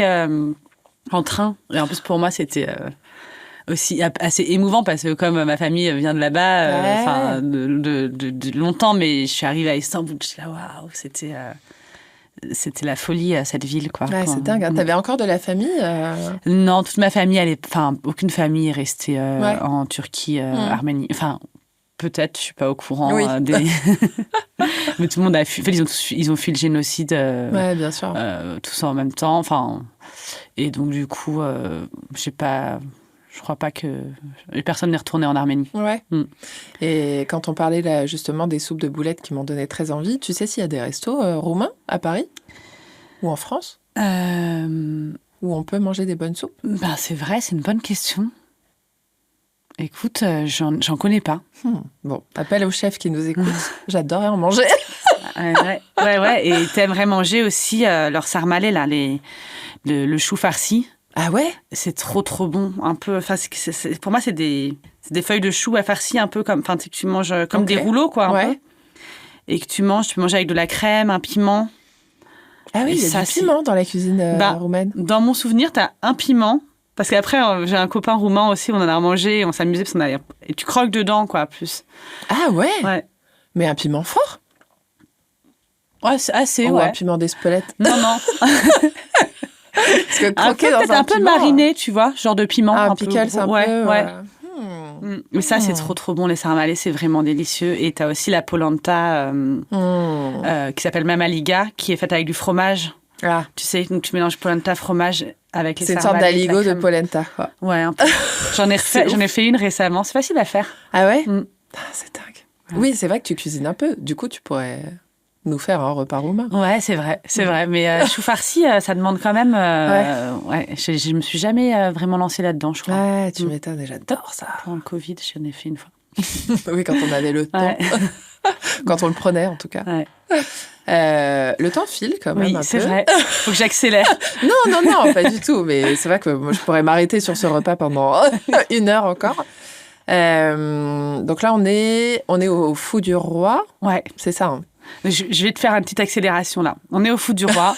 Et là, je me dis, j'aime trop la radio. Il faut absolument que j'y bosse et tout. J'adore. Ouais, donc là, t'as j'adore une ça. certitude quand même. Ouais, j'ai un truc. Ouais, j'ai une certitude. Moi qui suis un peu à naviguer quand même à vue tout le temps, j'ai vraiment pas de plan de carrière, quoi. Je me dis, faut que j'y travaille. Et je sais qu'ils prennent des gens l'été. Ok. Parce qu'ils prennent souvent, l'été, ils prennent des attachés de production, donc ce qu'on appelle attachés de production, qui préparent les émissions et tout. Là, je me mets à parler en accéléré. Non, mais non, on a quand même le temps, t'inquiète. Et donc là, vraiment, je fais un truc que je fais pas trop, mais habituellement, c'est-à-dire que j'écris à la RH, je lui réécris, je l'appelle, je la harcèle, quoi. J'arrive à avoir un rendez-vous, mais en fait, je suis quand même un peu timide, donc en fait, j'ai jamais été très bonne aussi en entretien d'embauche, donc je suis pas méga convaincante, tu vois. Je suis mais j'aimerais bien, et donc peut-être pas très sûre de moi. Donc elle me donne pas de nouvelles, enfin. Donc j'ai pas et juste avant que commence l'été, en fait, il y a, je pense, quelqu'un qui se désiste ou il se rend compte qu'il y a un mec qui a une émission qui a pas d'attaché de production. Donc j'ai un mi-temps avec un journaliste pour travailler sur une émission. Donc ça me met le pied à l'étrier. Et après, je vais faire des remplacements et notamment je vais remplacer Ilinka qui bosse là-bas et qui en fait, on a vachement matché tout de suite avec elle parce que elle est d'origine roumaine déjà, et moi je rentre de Roumanie. Et aussi, je pense que je peux raconter ça, mais mon premier amour de jeunesse, son père est son premier amour de jeunesse à elle. Mais non. Et donc du coup... Attends. Ah oui, donc elle est beaucoup plus âgée que toi. Ouais, disons que lui a eu un enfant jeune et qu'il était un peu plus vieux qu'elle. D'accord, ok. Tu vois. Incroyable. Mais comment vous vous êtes rendu compte de ça? Bah parce que, je sais pas en fait. Je sais pas comment on s'est rendu compte de ça. Parce qu'on se raconte nos vies, je pense, et que c'est un mec qui est encore un peu dans le tableau parce que... C'est dingue, hein. Ouais. Elle était amoureuse du père et t'étais amoureuse du fils. Ouais, complètement. Incroyable. Mais du coup, je pense que c'est un truc qui nous a aussi liés émotionnellement. Moi, je crois beaucoup à la synchronicité. Je pense qu'il n'y a pas de hasard là-dedans. Ouais. Moi aussi, complètement. Vraiment... Et donc, elle se bat aussi pour que je la remplace pendant son congé mat. Ce qui fait, en fait, que je vais me mettre à bosser l'année de mon Master 2 à France Inter, quoi. Et moi, je suis trop bien. Parce qu'en fait, je crois que je découvre que j'ai pas de problème avec le boulot, en fait. Mais en fait, j'ai des problèmes avec être assise avec l'école. Ouais. Et donc... Tu finis quand même ton Master 2 Écoute, non. Ouais, en fait, je fais mon Master 1 et je fais mon Master 1 sur le gonzo journalisme. Donc il y a quand même aussi un truc à dire, c'est que qu'est-ce que c'est le gonzo c'est tu vois les Hunter S. Thompson, ces journalistes américains qui en fait font du journalisme où ils se mettent en scène, où ils écrivent à la première personne et où du coup tu sors c'est un mouvement je vais dire des années, j'ai peur de dire une connerie si je dis 70, mais en tout cas, c'est un mouvement aux États-Unis où les journalistes ils vont écrire à la première personne de façon subjective et où tu sors de l'idée du journaliste très objectif. Et moi, très incarné un peu à la David Bourdin aussi. Ouais, complètement. Et aussi, tu as Lester Bangs, qui est un journaliste rock, qui fait partie de ce mouvement-là. Et donc, j'avais fait mon mémoire de Master 1 là-dessus. Donc mon master 1, ça je l'ai eu. Et mon master 2, j'avais commencé pour faire mon mémoire sur le journalisme infiltré. Donc là, c'était Florence Omna qu'on connaît plus, mais aussi, comment il s'appelle Griffin dans la peau d'un noir, un mec qui était grimé, mais en même temps, qui maintenant peut paraître un peu chelou, mais c'était aussi pour dénoncer la condition des Noirs aux États-Unis. Et comment il s'appelle. Enfin bref, j'avais commencé à faire ça aussi, donc... C'est super intéressant, ce sujet de master. Ouais, et en même temps, personne ne me demandait de faire ça, parce que j'étais en médiation culturelle, donc vraiment, je tirais le truc en disant, mais si, mais en fait... alors qu'en fait, c'était pas vraiment... mais ce qu'on attendait de toi. Oui, voilà. Mais en tout cas, on me propose de faire ce remplacement, je le fais, je m'éclate trop à la radio. Et en même temps, je suis tétanisée, parce que faut quand même tout le temps passer des coups de fil. C'est un métier où t'es vachement dans le... Enfin, tu vas tout le temps vers les autres, quoi. Ouais. Moi, j'ai quand même un peu un truc de timidité, quoi. Et puis ensuite, on me propose de faire une émission du soir. Enfin non, vraiment, on me propose de faire une émission d'été qui là est vraiment trop cool, où on va partir en festival, c'est un truc où on bouge beaucoup et tout. Et là, je me dis, soit cet été, j'ai le temps de finir. En fait, j'ai pas fini mon mémoire, juste master 2. Okay. Oui, c'est ça. Donc, je m'étais dit, j'ai une deuxième année pour faire mon mémoire. Donc, soit je fais... Enfin bon, je me rappelle plus très bien, mais en gros, c'est soit je passe cet été à écrire ce mémoire, soit je travaille et du coup, je décide de... Enfin, j'aurais pu me dire que je le fais le soir et le week-end, tu me diras. Hein. Ouais. Mais je le finis pas, quoi. Donc, du coup... ouais, en même temps, tu fais ton master pour avoir du travail. 4. Oui, mais pourquoi est-ce qu'on fait des études? Pour trouver un travail, pour trouver ce qui nous plaît et tout. Donc là, si tu avais trouvé... Oui, c'est ça. Ouais. Donc là, fini les études. Donc là, tu es dans le grand bain. Wow. Je suis dans le grand bain et je vais continuer à faire des remplacements, mais c'est des remplacements parfois sur toute une saison à la radio. Okay. Et toujours chez France Inter? Toujours chez France Inter et pas mal pour... après des émissions d'histoire qui s'appelaient Ouvert la nuit et qui étaient trop bien, où tu avais 2 heures et avec du live et avec, en fait, c'était des émissions du soir, donc c'était un peu plus alternatif aussi. C'était pas forcément les gens les plus connus. Et surtout, je bosse avec 2 journalistes que j'adore. En fait, aussi, je découvre des gens. Enfin, j'apprends le métier en regardant les gens faire et je trouve les gens trop forts et c'est impressionnant de les voir bosser aussi, quoi. Et est-ce que toi, tu te dis, moi, j'aimerais passer derrière le micro ou t'aimes bien ton boulot, justement, d'attaché de prod?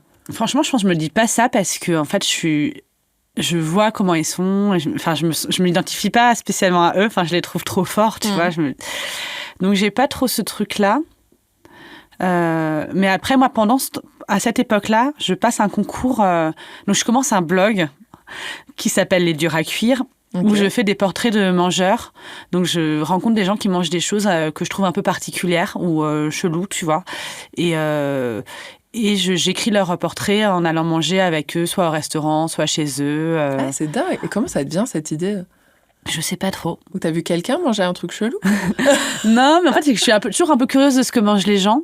Et après, c'est chelou pour moi, tu vois. C'est, je sais pas, une fille qui mange du foie de morue, une autre que je connais d'amis qui bossent chez Chanel à cette époque et qui adorent manger des soupes de tripes rue du Faubourg Saint-Denis. Ça, c'est un peu des décalages, tu vois, aussi.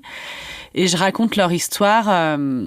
L'idée, c'est que je fais un peu leur bio. Enfin, je raconte leur histoire à travers ce qu'ils mangent, quoi. Ah, c'est génial. Il existe encore, le blog? Ben, je crois. Ouais, je crois. Faudra que je relise pour voir. En fait, je sais pas, c'est bizarre. J'ai l'impression qu'il existe encore alors que je ne paye pas. Ah, tu renouvelles pas? Non, ouais, moi, je renouvelle un vieux blog tous les 2 ans, quoi. Après, tu peux le faire tous les 10 ans. Peut-être que je l'ai fait pour 10 ans. Faudrait que je vérifie. Mais ça s'appelle Les Durs à cuire et donc... Je fais ça en parallèle. Je fais ça, de temps à autre. Pour le plaisir. Pour le plaisir. Et je passe à ce moment-là un concours du Monde qui s'appelle le Monde Academy. Okay. C'est un peu la Star Academy. La Starac des journalistes. Et en fait, l'idée du Monde à cette époque, c'est de se dire tous les journalistes viennent d'école, se ressemblent trop, et on va faire un concours pour des jeunes de moins de 25 ans qui veulent devenir journalistes mais qui n'ont pas forcément fait d'école. C'est trop bien. Et c'est trop cool. Bon, après, en soi, la représentation sociale, etc., elle n'est pas... Enfin, tu vois, c'est... Ouais. Bon. Oui, il y a ce qui se dit et ce qui voilà. se fait. Enfin, ils essayent, mais bon, c'est pas... Enfin... Mais en tout cas, ils ont le mérite de faire ça. Et surtout, moi, je suis prise dans la première promo. Et donc, c'est un concours qu'il faut faire. Et je me rappelle très bien parce qu'il fallait envoyer son CV en vidéo. Et il fallait envoyer des articles aussi. Donc, j'envoie des articles de mon blog. Et je fais mon CV. Et je me rappelle vraiment, je le fais la veille. Enfin, il faut que je le rende genre avant le lendemain. Je le fais la veille avec ma sœur qui vient m'aider. Ma sœur, toujours là pour m'aider. Chloé, toujours maintenant et tout. Mais qui vient me filmer et tout. Et je suis sélectionnée. Et c'est génial parce que tu as un blog hébergé par Le Monde. Ah ouais. Des formations au Monde. Et tu as un parrain aussi au Monde. Et la personne qui a mis ça en place, c'est Florence Omna. Et moi, je suis méga fan d'elle. Déjà à l'époque, parce que j'ai adoré Kate Wistreham. Tu vois, c'est dingue, hein. Et donc, du coup, ça met vraiment le pied à l'étrier, ça, pour commencer à écrire. Et sur la bouffe. Et en plus... C'était à 14 ans, je pense, maintenant. Et du coup, toi, t'es sûre que tu veux écrire sur la bouffe, déjà, avec ton blog En fait, je pense qu'il y a un peu ce truc de j'adore manger. C'est un sujet qui me fait pas peur. Et comme je me sens pas méga légitime parce que j'ai pas fait l'école de journalisme et tout, je me dis, bon, la bouffe, comme la bouffe, ça va, tu vois. Ouais. Et puis, à l'époque, il y avait pas encore cet engouement qu'il y a actuellement, j'imagine, non? Ouais, il y a 15 ans, ouais. Non, pas spécialement. Et en tout cas, pas forcément... dans la façon dont je voulais le faire. Il n'y en avait pas autant. Ouais, complètement. Non. Mais justement, c'est pour ça que j'ai été sélectionnée aussi. J'avais été la seule, je crois, à envoyer des articles sur la bouffe. Ah ouais. Parce qu'il m'avait dit, tout le monde nous envoyait des trucs sur je crois que ça devait être la Gen Z à l'époque. Ça ne me rajeunit pas. Mais du coup, voilà. Et je me retrouve, donc on a un parrain, et c'est marrant parce que je suis avec un peu les originaux, tu vois, les illustrateurs, Et tu vois tous ceux qui ont comme parrain qui ont plus les journalistes politiques et tout. Ouais. Nous, tu vois, on a... Voilà. Et j'ai un parrain que j'adore, qui est Frédéric Poté. Et en fait, c'est marrant parce que moi, je lis vachement Le Monde magazine à l'époque. Ça s'appelle Le Monde 2 à l'époque, je crois. Ah oui. Et je lis vachement les articles. Et je découvre que j'ai adoré ce de Frédéric Poté parce qu'il a fait... Il avait fait tout un article sur les McDo, il racontait la sociabilité des McDo. Il avait fait tout un été où il était parti faire du stop et il racontait ça. Donc, il avait un peu un truc gonzo aussi. Et donc, trop contente de l'avoir comme parrain, tu vois. Et ça se fait complètement par hasard, quoi. Bah ouais, on ne choisit pas. Ouais, ok. D'accord. Ouais. Et qu'est-ce que ça t'apporte, du coup, tout ça? Bah, ça m'apporte énormément de choses parce que...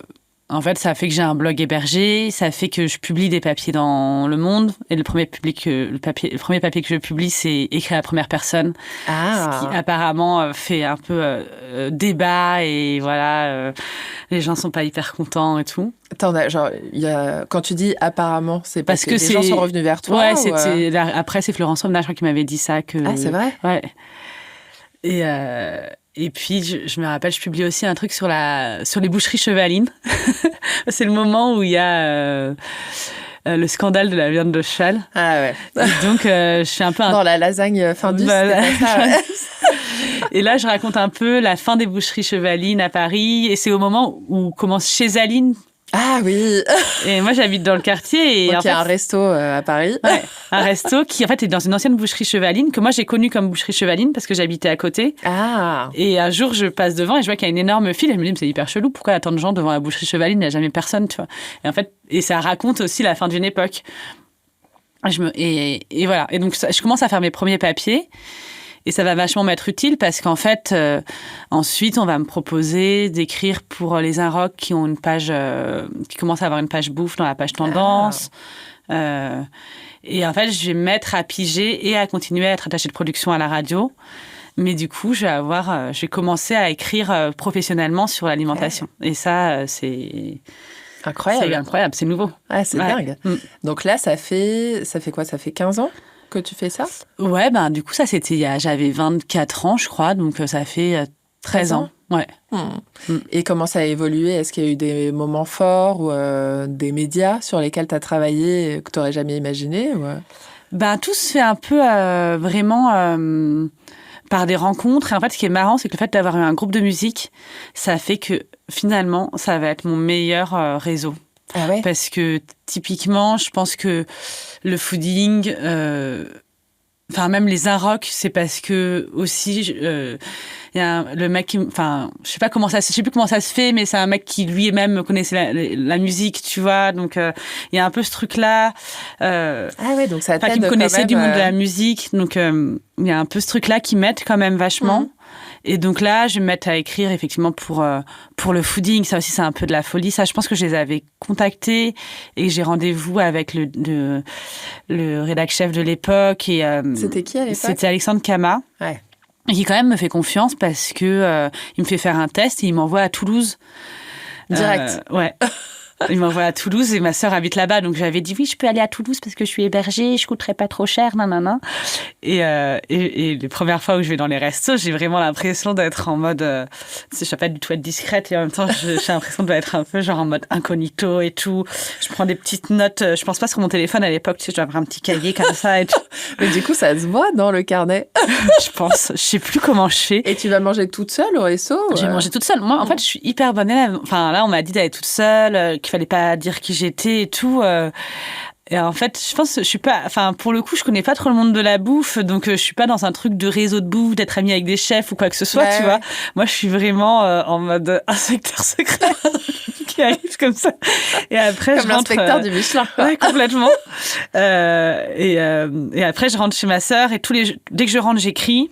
Je me rappelle, je m'étais mis vraiment un truc. Et après, je vais à la piscine le midi. Après, je retourne manger le soir. Je réécris. Et du coup, je fais mes petits trucs comme ça. Parce que tu avais un temps déterminé à Toulouse et tu devais aller dans tant de restos. Oui, c'est ça. Et c'est toi qui choisissais tes restos ou c'est Non, c'était une liste que j'avais. Okay. Du coup, je me fais ma liste de réservation et tout. Mais j'en avais pas mal à l'époque. C'était quand même une responsabilité, quoi. Ouais, c'est clair. Est-ce que tu as enchaîné 2 restos au déj ou au dîner? Non, je crois que je faisais pas ça, mais j'ai le souvenir d'avoir eu une indigestion à un moment donné. Ah ouais. Ouais. Et de m'être dit, bon, bah, pour les 5 qui restent, j'y retournerai. Ok. Ouais, t'as été raisonnable. Bah ouais, je pouvais plus bouffer, oui, je crois. C'est ton corps qui t'a pas laissé le choix. Et donc voilà, et ça, donc je continue. Et puis à un moment donné, je commence à en avoir un peu marre de la radio parce que Ouvert la nuit, l'émission pour laquelle je bossais est terminée. Enfin, les gens avec qui je bossais se sont fait virer, donc c'est un peu triste. Enfin, c'est cruel le monde de la radio aussi. Hein. Et entre-temps, j'ai fait un petit podcast. C'est aussi un peu le début de la radio pour le Move, qui s'appelle le Move à l'époque. Et il y a une plateforme qui s'appelle C8 qui je crois que c'est... Ou non, est-ce que c'est C8? Non, n'importe quoi, C8, c'est une chaîne de télé. Oui. FR8, bon, je sais plus. En tout cas, il y a une plateforme où ils se disent qu'ils vont faire des contenus en ligne. Donc, c'est un peu le tout début du podcast. Ouais. Et à ce moment-là, je fais un podcast qui s'appelle Un micro dans le frigo, où je vais voir des gens connus, enfin j'essaye de trouver des gens connus qui veulent bien, franchement, donc des gens un peu hétéroclites. T'as eu qui? J'ai eu Nora Hamzaoui parce qu'elle était à une étude avec ma sœur. Ok. Et elle n'était pas encore hyper connue à l'époque. C'était ma première interview. Après, je l'ai refait pour Dans le ventre. Ouais. C'est une copine de ma sœur, en fait. Et j'ai eu Albin de la Simone, c'est vraiment tu vois, chanteur France Inter par excellence. Je me demandais surtout à des gens de France Inter, en fait. Bah, c'est ça, via la radio, tu avais accès quand même à des personnalités. Ouais. Et tu les interviewais sur quoi? Sur leur frigo. En fait, j'arrivais chez eux, ils devaient m'ouvrir leur frigo et je devais, je leur posais des questions sur leur vie et leur frigo. Enfin, ça a toujours été. En fait, je me dis, je fais toujours la même chose depuis 13 ans, tu vois. Finalement, ça a toujours été un peu mon truc, quoi. Sauf que j'étais hyper timide, donc en fait, j'arrivais et en fait, je pense que c'était vraiment une bonne idée, mais parfois, je devais être un peu mal à l'aise, tu vois. Je sais pas. J'ai le souvenir de. Mais bon, écoute, je pense que ça fonctionnait quand même. Ouais. Et donc ça, je le fais quand je suis encore attachée de production à Inter. Ok. Et plus le fooding, plus les Inrocks, plus le Monde. Ouais. Ouais, le Monde, j'écris plus. Enfin, après, c'est fini quand j'ai plus mon blog, quoi. Ça dure 1 an. Mais j'essaye de piger comme je peux. Et puis comme je fais souvent le soir, ce qui est bien, c'est que mes émissions, elles sont j'arrive à 15h à la radio parce qu'on finit souvent à 11h, minuit, tu vois. Donc, même si je me réveille à 10h, j'ai encore entre 10h et tu vois, j'ai le temps. Et puis, parfois, je fais moins de remplacements. Enfin. Mais du coup, t'as le temps d'avoir une vie à côté, de voir des amis et tout. Ouais, je me souviens plus trop. Je faisais pas tous les soirs quand même. Mais si, je pense. Et puis, je pense que parfois, je les rejoins après. J'ai quand même des amis assez fêtards, donc je pense que je les rejoins peut-être parfois après. Mais il y a quand même beaucoup. Aussi, je me fais plein d'amis à la radio et il y a ce truc de famille un peu. Franchement, à des moments, on fait vraiment la fête entre gens de la radio et tout. Mais bon, voilà, au bout d'un moment, la radio, ça devient un peu plus triste qu'avant. Je fais des émissions avec des gens que j'aime moins. Puis, attaché de production, il faut quand même, tu gères l'humeur des producteurs parfois et tout. Enfin, t'as des gens parfois géniaux et puis parfois, t'es un peu là. Bon, en fait. Oui, j'ai pas envie d'infliger ça. Ouais. Même si la radio, je pense que c'est quand même pas la même ambiance que la télé et tout, mais. Bon, voilà. Et là, je postule chez Time Out Paris où il y a une offre pour gérer la rubrique resto et bar. Okay. Donc, j'arrive en finale de l'entretien, mais c'est d'autres nanas qui l'a. Oh. Je suis dégoûtée parce que je veux vraiment ce poste. Et 3 mois plus tard, donc c'est genre en juin. De quelle année ? Je sais plus. Avant le Covid, j'imagine. Oui, avant le Covid. Ouais, avant le Covid. Parce que Covid, j'étais déjà plus... peut-être 2017. Et il y a les vacances. Donc, et en fait, je vois qu'ils remettent l'offre. Et donc, je leur ai écrit, vu que j'étais en finale, vous ne voulez pas me donner le poste. Ah, grave. Et donc, ils me font repasser un entretien. Et je finis par avoir ce poste. Et après, ça se passe hyper bien et tout, mais ils me disent, putain, Zazie, t'es nulle en entretien, franchement, tu sais pas vendre, t'es là, je suis patron, mais ils t'ont prise quand même. Oui, mais en fait, j'ai quand même dû passer 2 fois, machin et tout, et ils me disent quand même que je suis, franchement, je sais pas comment on fait un entretien, mais je pense qu'il faut être plus assuré, quoi. Bref, et du coup, j'arrive et là, j'ai un CDI, première fois de ma vie. L'équipe est trop sympa et je fais beaucoup de rubriques. Enfin, je fais resto-bar, quoi. Donc, Et est-ce que tu arrêtes tout le reste des piges à côté ou Ok. Ouais, j'arrête le reste des piges. Bon, c'est des trucs un peu aussi... c'est pas méga régulier non plus. Ouais. Et j'arrête la radio et je suis hyper contente d'arrêter parce que je pense... En fait, je vois aussi beaucoup de gens à la radio qui sont un peu usés. Ouais. Et tu voulais pas finir comme ça. Ouais. En plus, t'es en remplacement. Donc, du coup, t'as quand même un truc où on te fait toujours comprendre qu'on n'a pas vraiment besoin de toi, mais on a besoin de toi. Ouais. Tu vois. Ouais, et puis c'est très instable et tout. Là, au moins, d'avoir un CDI. Et c'est rare, en plus, dans le journalisme. Ouais, moi, je me rends pas compte. Hein. Ouais, je suis là, je débarque. Maintenant, je sais ce que ça vaut, mais... Mais à l'époque... Et donc, ça va être trop... Enfin, je vais être trop contente de travailler en équipe. En plus, du coup, il y a aussi des pigistes, payés dans des conditions lamentables, hein, je le dis, parce que... voilà. Mais du coup, c'est génial de pouvoir quand même travailler avec des gens. Et j'essaye de faire aussi un peu autre chose. De faire aussi des portraits, de faire... c'est pas ce qu'on me demande, parce qu'on me demande vraiment de la critique, mais j'essaye vraiment de faire rentrer aussi des trucs qui me font plaisir. Ouais. Et je vais trop kiffer. Tu vas rester combien de temps là-bas ? Presque 2 ans. Ok. Jusqu'à qu'il y ait un licenciement économique. Et donc, ce licenciement économique, c'est un licenciement par Zoom. C'était vraiment avant le Covid, en plus, donc c'était inédit. On ne connaissait pas très bien Zoom. Et je me rappelle très bien parce que c'est une DRH du coup anglaise, tu vois, qui vire en même temps des Anglais, en même temps des New-Yorkais. Devant tout le monde ? Ouais. En disant, tu sais, on comprend pas très bien au départ. En plus, on est vraiment une bande un peu de sales gosses. On rigole. Et à un moment d'un moment, ma voisine me dit, Zazie, arrête de rigoler, je crois qu'ils sont en train de nous virer. Et vous vous y attendiez pas du tout ? Pas du tout. On aurait pu, hein, franchement. En fait, Time Out, à l'époque, à Paris, ça a été monté par une bande de journalistes à Paris, indépendants de Londres. Mais en fait, ils ont jamais tellement fait... il n'y avait pas tellement de personnes qui faisaient vivre financièrement. Quand ils pensent, on n'était que des journalistes. Et moi, quand je suis arrivée, il y a eu pour une fois quelqu'un qui devait s'occuper un peu de trucs avec les marques, la pub et tout.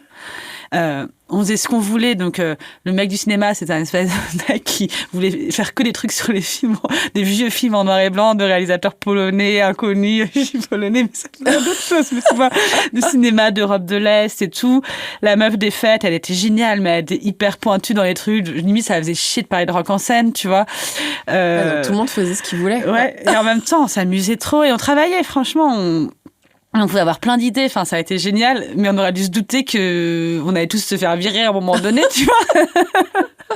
Mais eux, ils vous en parlaient jamais, de remonter les bretelles, de dire, bon, là, il faut un commercial, il faut... Un peu, mais c'était encore le début, tu vois, maintenant, c'est hyper... ça marche comme ça. Mais je crois qu'on était vraiment dans un passage où, en fait, tu pouvais encore dire que journaliste, c'était journalisme, que tu faisais pas de publi-rédac, que c'était hors de question que tu bosses avec des marques. Mettons que tu bossais à perte, quoi. Oui, en fait, mais je pense que c'était compensé par le fait que c'était une filiale de Londres et qu'eux faisaient autrement. Enfin. Ok. Et en fait, quand même, il y avait un nouveau chef qui était arrivé. Et en fait, ce mec était arrivé dans plein d'autres boîtes avant pour virer des gens. Donc, on aurait dû se méfier aussi, tu vois. Mais du coup, il y a eu ce licenciement. Et en fait, il gardait le poste de rédac chef et il gardait mon poste. Ah, ok. Donc, quel suspense! Quel suspense! Sauf que on s'est tous vite dit, on n'a pas envie de... Enfin, ça va être un truc au rabais par rapport à ce qu'on avait connu. Ouais. Franchement, c'est super de prendre des pigistes, mais enfin, voilà, c'est pas pour... je peux dénoncer Time Out, mais il les payait vraiment pas légalement bien et pas sous le statut de journaliste. Et c'était ridicule le prix de la pige. Je sais même pas si c'était vraiment... Enfin non, bref. Donc voilà, donc du coup... Et donc on s'est dit, bon bah quoi, ça veut dire... Enfin, on a senti qu'on allait... perdre nos statuts, enfin voilà, qu'on n'allait pas être bien, quoi. Et du coup, ce qui s'est passé, c'est que ils reproposaient les postes, tu sais, en fonction de l'ancienneté, etc. aussi, quoi. Donc mon poste, en plus, était reproposé. Donc, je me rappelle qu'on a tous été dans le bureau, tout le monde a dit non, tu vois. Et quand je suis arrivée, j'ai dit, ils m'ont dit, bon, Zazie, je suis ravie, du coup... très content que tu puisses reprendre ton poste et tout. Et j'ai dit, non, en fait, je vous le laisse, quoi. Et tu pouvais prendre le licenciement économique? Ouais, je pouvais prendre le licenciement économique. Et, mais après, ce qui a été un peu dur, je pense, c'est on aurait dû... c'est toujours un peu humiliant de se faire virer, même si tu sais que tout le monde est viré, que voilà, parce que t'as un peu le truc de... Enfin, tu vois, de se dire, il travaillait pas comme il fallait, ou j'en sais rien, tu vois. Et donc, du coup, c'est ma vie de me faire virer, en fait. Encore que là, t'as pas été virée, c'est toi qui as décidé de partir. Oui, c'est vrai. C'est vrai qu'on a quand même été solidaires. Mais en fait, on aurait dû prendre la thune qu'ils nous proposaient parce qu'on s'est dit qu'on allait aller au prud'homme. Et là, on a fait n'importe quoi parce qu'on avait une avocate qu'un des mecs avait rencontré dans un bar. Et qu'on n'a pas du tout pris le truc assez au sérieux et qu'on n'a pas du tout gagné au prud'homme alors qu'après, Time Out, ça continue à exister à Paris maintenant, tu vois. Ils ont refait une équipe et tout, donc... je pense qu'ils ont fait une équipe avec beaucoup de gens qui font aussi de la com et qui font vivre le truc, ce qui est normal. Mais du coup, j'ai toujours un petit pincement au cœur au truc de Time Out de me dire... voilà. Mais bon, en tout cas, ça m'a permis d'avoir un licenciement économique. Ça m'a permis aussi de comprendre le droit du travail et tout, parce que c'était au moment où passaient les lois Macron sur les accords de branche, les accords de... Et en fait, c'est hyper dur d'être bien protégé et le fait d'être journaliste et de pouvoir revendiquer un truc de la convention collective des journalistes et tout, c'était aussi important. Donc d'avoir une carte de presse, enfin je le dis parce que quand t'es pigiste, en fait, tu te fais quand même tout le temps. Enfin c'est hyper dur de faire respecter les droits par les médias et tout, je trouve. Tu peux avoir une carte de presse quand t'es pigiste? Ouais. Ouais, c'est pas mal de l'avoir d'ailleurs. T'as le droit à des primes sur ton ancienneté, enfin, vraiment, c'est important. Mais donc, du coup, voilà, donc petite déprime, mais on me propose l'été qui suit, donc ça s'arrête en juin, de faire tout un été sur Europe 1 pour faire des chroniques sur la bouffe. Et donc, trop bien. Du coup... Donc là, passer devant le micro. Quoi. Ouais. Ou derrière le micro. Quoi. Ouais. Ouais. Face au micro. Voilà, face au micro. Et ça, tu l'avais envisagé? Bah écoute, non. En fait, c'est Émilie Mazoyer qui avait une émission qui s'appelait Les Filles du Move, qui était une émission qu'elle faisait du coup sur le Move quand j'avais 16-17 ans et qui nous avait invités les plasticines. Ah ouais, comme quoi. Hein. Voilà, donc là typiquement c'est encore grâce à la musique. Ouais, mais tout sert dans tout ce que tu as fait. Quoi. Oui, tu te dis bon ça a un sens. Ouais, c'est pas très organisé mais ça a un sens. Et donc du coup c'est une émission de bande un peu où moi je fais un reportage sur la bouffe. Enfin je vais voir des artisans et tous les midis. Enfin, c'est pas les midis, c'est l'après-midi, quoi. C'est sur Europe 1. C'est sur Europe 1. Ok. Ah, génial. Ouais. Ça te plaît? Franchement, ça me plaît trop. C'est vraiment trop bien. Et je sais pas, je pense que je bosse pas mal parce que quand même, j'enregistre un petit reportage déjà à chaque fois. C'est 2 heures l'après-midi. Ouais. Donc, t'es là en plateau et tout. Et non, ça me plaît trop. Je passe un super été et ça me fait passer, enfin, tu vois, ça me fait passer à autre chose aussi assez facilement, quoi. Clair. Ouais. Et ça te stressait pas d'être en live C'était horrible. Enfin, en fait, je me rappelle que le premier jour où j'y vais, j'ai tellement mal au ventre que dans le métro, je suis comme ça et tout. Enfin, je suis là, mais c'est horrible, je vais crever, en fait. Mais quand même, en fait, ce qui est bien, c'est que ça t'apprend. En fait, moi, j'ai toujours vu la radio avec des gens. Tu vois, t'arrives à France Inter, les gens, ils sont quand même hyper forts pour prendre la parole. T'as l'impression que c'est hyper naturel, que c'est quand même un truc de gens qui sont pas timides et que ça se fait comme ça, tu vois. Et en fait, moi, je pense pas que je fasse partie de ces gens-là, tu vois. Mais et puis, est-ce que c'est pas des projections, tout ça aussi? Oui, parce que tout le monde commence débutant et tout le monde travaille. Enfin, le stress se voit pas forcément. Enfin. Ouais, mais t'as quand même un peu un truc comme avec des gens qui oui, il y en a qui sont plus ou moins à l'aise. Ouais, c'est ça. Et c'est comment tu places aussi c'est aussi comment tu places ton image et tout, j'imagine, quoi. Mais du coup, comment faut aussi accepter de pas tout contrôler et tout. Ouais. Et donc là, je suis méga stressée, mais je me rends compte quand même au fur et à mesure que je m'améliore. Et franchement, je la remercierai jamais assez, Mimi Zoé, parce qu'elle m'a donné vraiment... c'est vraiment 2 mois, c'est des cours accélérés, tu vois. Parce que c'est tous les jours, t'as pas le temps de te poser de questions et qu'elle m'a fait confiance, quoi. C'est trop... Vraiment, j'ai vachement été entourée de filles qui m'ont beaucoup... de figures de femmes qui m'ont vachement mis le pied à l'étrier, tu vois, que ce soit... Ilinka, après la radio, il y a eu Aurélie Sfez aussi, avec qui j'ai bossé... Émilie, tu vois, et qui étaient vraiment des modèles où je les admirais en plus, et qui ont été hyper dans un truc de sororité, quoi. Trop bien. C'est agréable d'entendre qu'il y a une sororité, justement, une entraide. Pour toi, c'est important, justement? Bah ouais. Franchement, si t'as le pouvoir de pouvoir la place de pouvoir le faire, c'est hyper important, quoi. Complètement. Et qu'est-ce qui se passe ensuite? Ensuite, il se passe un an où, en fait, je devrais me relaxer. J'ai de l'argent. Ah oui, c'est vrai, du licenciement économique. Mais je suis trop stressée. Je me dis, faut que je pige, machin. Et donc là, je me mets à piger. Je me rappelle plus exactement pour qui. Mais j'essaye d'écrire.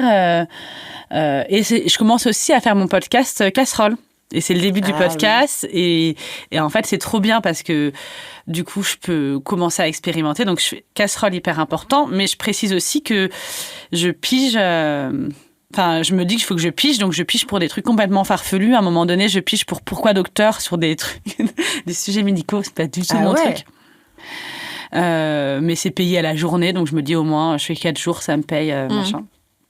Et surtout... c'est le début du podcast. Et là, je vais pouvoir faire Casserole, qui est mon premier podcast. J'avais fait un micro dans le frigo avant, ça s'appelait un micro dans le frigo. Oui, c'est vrai que tu étais déjà passé derrière le micro. Mais bon, c'est enregistré. Oui, et puis j'avais eu mon été à Europe 1. Et donc là, j'ai un copain qui bosse chez Binge. C'est le tout début de Binge Audio. Et il me dit, tu devrais... à ce moment-là, j'avais l'idée d'aller interviewer des gens de ma famille pour qu'ils me racontent un peu une recette, mais de le faire un peu comme ça, quoi, pour moi. Et en fait, je rencontre l'équipe de Binge, je me rappelle. On va aux Arlos. En gros, ce que je leur dis, c'est que je trouve que j'en ai marre qu'on parle tout le temps des chefs, voilà. Et que j'ai envie que des vraies personnes parlent de la bouffe. C'est très, très large comme pitch. Mais en tout cas, y a un truc où je me dis, l'alimentation, pourquoi ça passe toujours par un discours de chef? Et je pense qu'on est peut-être dans une époque où c'est assez exacerbé. C'est un moment où c'est vachement exacerbé. En plus, on doit être en 2019. Et du coup, je leur vends mon truc de aller chez des gens de ma famille, mais pas que, faire une recette avec eux et que ça raconte une histoire de vie. Et de ça naît Casserole. Casserole, parce que je me dis, la cuisine, c'est pas toujours que des bonnes choses, c'est aussi des choses qu'on traîne. Ouais, c'est clair. Voilà. Ah, génial. Donc là, Binge accepte de te produire, c'est ça? Comment ça se passe? Ouais, je pense que j'ai de la chance parce que c'est le tout début, donc... je pense 2 ans après, écrouler sous les propositions. Mais là, les gens, ils sont pas méga intéressés par les podcasts, tu vois. Et donc, ils acceptent de me produire. Ils me payent par épisode, très mal, mais en vrai, moi, j'ai mon chômage, donc ça va aussi. Et ils te payent, et puis ils payent la prod, la prise de son. Ils payent la prod, j'ai un réalisateur, j'ai la musique. Enfin, ils me donnent cette chance quand même. Et ça, c'est quand même génial. Surtout que je partais pas d'un pitch méga élaboré. Je fais quand même un pilote.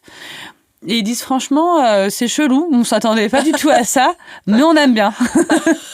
Donc je suis là cool. Le premier, c'est ma grand-mère. Oh. Les blinis de Catherine. J'adore les blinis. Et du coup, je fais vraiment en mode reportage. J'ai mon micro et c'est aussi tous les à côté de quand tu cuisines. Voilà. Et en fait, j'apprends aussi le montage parce qu'il va falloir que je fasse du pré-montage. Enfin, je me rends vite compte, comme de la même façon que j'aime bien écrire, je peux pas laisser 3 heures de rush à quelqu'un et lui dire raconte-moi ça en 20 minutes, tu vois, c'est pas possible. Du coup, je fais beaucoup mes pré-montages dès le départ. Et donc, c'est bien que j'ai du temps parce que ça va me prendre du temps d'apprendre à monter et j'adore ça. Et je découvre que j'adore faire des pré-montages, que j'adore raconter par le son. Et là, c'est vraiment une révélation pour moi. Ah ouais. Tu montes sur quoi ? Reaper. Ok. Ouais. Et t'apprends toute seule ? J'apprends avec un copain qui me montre... parce que j'avais fait quelques épisodes de radio amateur, enfin bon, bref, mais il m'a lui montré à ce moment-là. Et donc, il m'apprend la base. Et puis après, je peaufine. Mais maintenant, je le fais d'une façon complètement... un peu trop artisanale peut-être. Mais et donc, je fais casserole. Et c'est trop bien. Je suis trop contente de faire ça. Et puis après, la fin de l'année arrive. Et il va falloir que j'ai plus de chômage autant. Et je me dis, waouh, pour gagner... je sais pas, même 1500 € en pige tous les mois, il va falloir piger ma vieille, quoi. Parce que, enfin, tu vois, je découvre... le stress. Et donc, j'en suis toujours là. C'est la fille qui fait une énorme ellipse. Non, mais du coup, en fait, je vais me mettre à piger pour différentes choses. J'ai pigé pour Vice, beaucoup. Le mec qui me fait piger, c'est Alexis Ferranzi à l'époque, et c'est un mec que j'ai rencontré à un concert des plasticides. Quand je jouais, quoi, au lycée, quoi. Donc, tu vois, c'est le réseau. Ouais, c'est ça. Et après, j'ai pigé pour Slate, enfin tous ces trucs un peu, enfin tous ces magazines aussi sur Internet où tu peux piger. Il y a toujours les Arocs, je pense. Je vais écrire pour Omnivore aussi, qui est une belle revue. Et eux, je me rappelle, j'avais été à une réunion de rédac quand j'étais encore salariée chez Time Out. J'avais posé une demi-journée parce que on m'avait proposé, et j'étais trop excitée d'écrire pour ce magazine qui était vraiment un truc pour moi où tu avais des grands reportages chez des producteurs. J'avais vraiment envie d'écrire pour eux. Donc voilà, je vais vraiment faire un mélange presse écrite, radio. Tout ce que t'aimes. Tout ce que j'aime et tous les trucs qui me font... Il y a aussi des trucs qui me font chier, mais en fait, moi, ma technique, c'est un peu de... tant que quand j'ai des nouveaux trucs mieux, je lâche ce qui pouvait me saouler avant, enfin, sans lâcher les gens, hein, mais typiquement, pourquoi docteur? J'adore. J'ai écrit des articles sur la chlamydia. Mais non. Je ne connais pas. Enfin, franchement, c'est horrible. J'ai pas envie de dire que c'est des charlatans du tout, mais c'est vraiment. En fait, t'as des revues scientifiques, tu fais des résumés plutôt, tu vois. Mais du coup, du coup, ça, je lâche. Et donc, comme ça, je vais me mettre à piger de plus en plus, et puis aussi en faisant des piges régulières, et tout en continuant à faire du podcast. Donc là, tu dirais que ça fait 5 ans que tu piges et que tu fais des podcasts. Ça fait 5 ans que je pige, que je fais des podcasts et que je fais un peu d'enseignement aussi. Ah, ok. Ouais, des ateliers aussi. Où ça ? Eh ben, j'ai fait 2 ans. Mes premiers ateliers de podcast, c'était avec le lycée Jean-Jacques Rousseau à Sarcelles. J'ai fait 2 ans avec les mêmes profs qui sont géniaux. Autour du podcast, c'est ça ? Ouais, là pour le coup, c'est pas sur la bouffe, c'est vraiment faire des podcasts avec les élèves. Ok. Ah, si j'avais su, j'aurais pris un cours. Écoute, t'as pas besoin. Mais c'est vraiment chouette, ça, j'ai trop kiffé.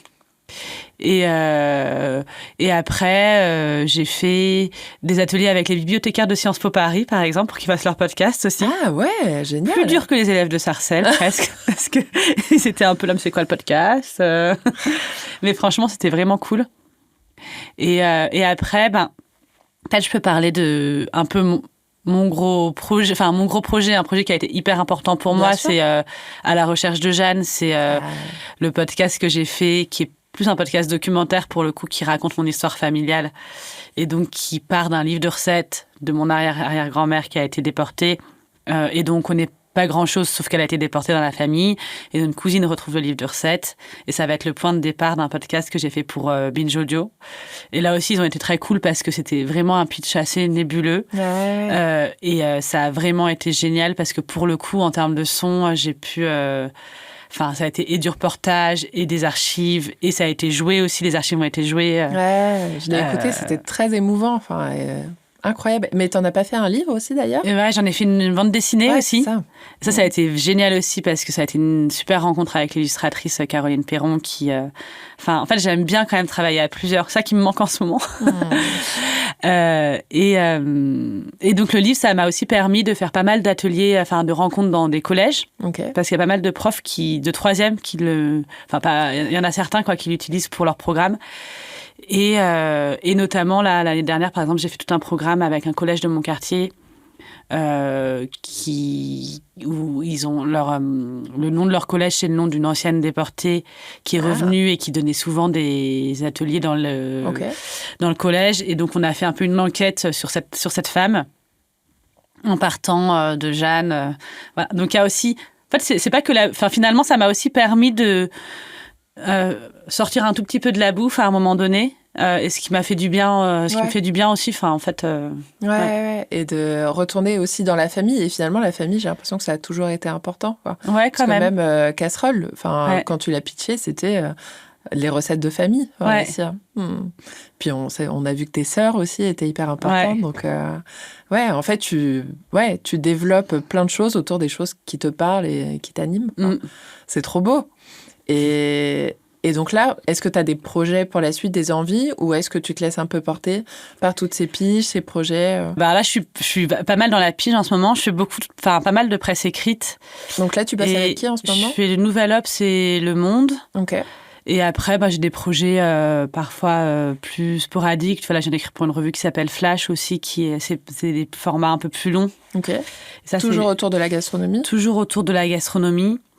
Après, je fais mes chroniques dans On va déguster là, sur France Inter. Ouais. Donc, je fais des reportages. Et en fait, j'ai vachement envie de refaire des projets plus longs de documentaires, et même pas forcément que autour de la bouffe. Mais je pense que j'ai aussi le truc un peu après Jeanne ça m'a tellement porté ce projet. Et en son, et ensuite la bande dessinée, qui a vachement vécu dans le temps parce qu'on a rencontré plein de gens. Et j'ai aussi ce truc-là. C'était un moment qui était un peu frustrant, ou pas forcément frustrant, mais je rencontrais des gens des éditeurs ou des personnes qui me disaient, mais qu'est-ce que tu voudrais faire ? Ce qui est quand même un énorme luxe, tu vois, des gens qui attendent ce que tu vas écrire.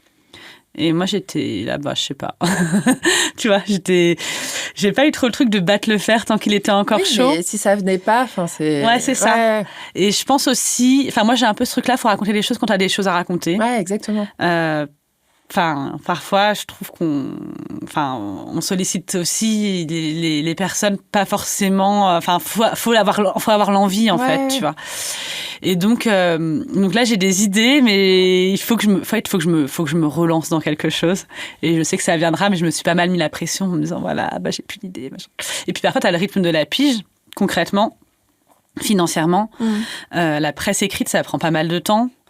Et t'es pas méga bien payé. Et t'es un peu dans un truc où... moi, je suis pigiste, j'ai pas de congé payé et tout, donc en fait... Ouais, donc t'as pas de temps pour laisser ta créativité J'aimerais trop être intermittente. J'avoue. Et d'avoir parfois un mois où je peux me dire, je réfléchis, où je postule à des bourses, où, tu vois, je fais des choses et j'arrête pas de me dire qu'il faut que je le fasse, donc ça, c'est un peu lancinant. Mais là, non, j'ai pas un truc à annoncer, de gros trucs sur le feu, quoi. Ok. Avant les petites dernières questions de la fin, est-ce qu'il y a des sujets qu'on a oubliés? Est-ce que je sais que tu es assez engagée aussi auprès d'Écotables, par exemple, ou d'autres choses? Est-ce que tu veux en parler? Oui, il y a plein de choses qu'on aurait pu se dire encore. Ça va tellement vite. Mais je crois que j'ai l'impression que je suis en psychanalyse, là. Et en plus... C'est souvent ça. Non, mais en plus, j'ai traîné sur mon enfance. Non, mais dans les génial. Projets... Et en plus, tu vas ta psy juste après. Oui, donc... c'est ça. Donc, je vais enchaîner. Non, mais je pense qu'on n'a peut-être pas... Enfin, si, il y a effectivement un engagement... Je veux dire, sur la question du journalisme, en fait, moi, ce que je peux dire, c'est que ce que j'adore dans ce métier, et en fait, ce que je trouve génial aussi avec le temps qui passe, en fait, c'est que c'est un métier où, même si tu parles de journalisme, on parle de journalisme gastronomique, on est hyper corrélé à ce qui se passe dans notre société. Mmh. Et en fait, j'ai l'impression que depuis le temps que je fais ce métier, les considérations contemporaines, que ce soit MeToo, que ce soit les considérations écologiques et tout, elles s'invitent de plus en plus dans notre métier, et tant mieux. Et moi, ça me permet de rendre mon métier beaucoup plus intéressant. Mmh. Et parce que là, on a parlé un peu de critique et tout, mais finalement, j'en fais plus tellement maintenant, et c'est aussi un endroit où je me sentais un peu à l'étroit parce qu'en fait j'avais envie de rencontrer les gens qui faisaient, j'avais envie de parler de sujets comme les violences en cuisine, les femmes agricultrices, vigneronnes, etc. Tous ces sujets-là, ça a toujours été quelque chose, je pense, une trame de fond dans ce que j'écris, et en fait, je trouve ça hyper important qu'on puisse mettre ces lunettes-là pour parler de gastronomie, et je pense qu'il faut vraiment le faire Enfin, je sais pas s'il faut le faire de plus en plus, mais en tout cas, je trouve que ça rend ce métier-là beaucoup plus intéressant. Mmh.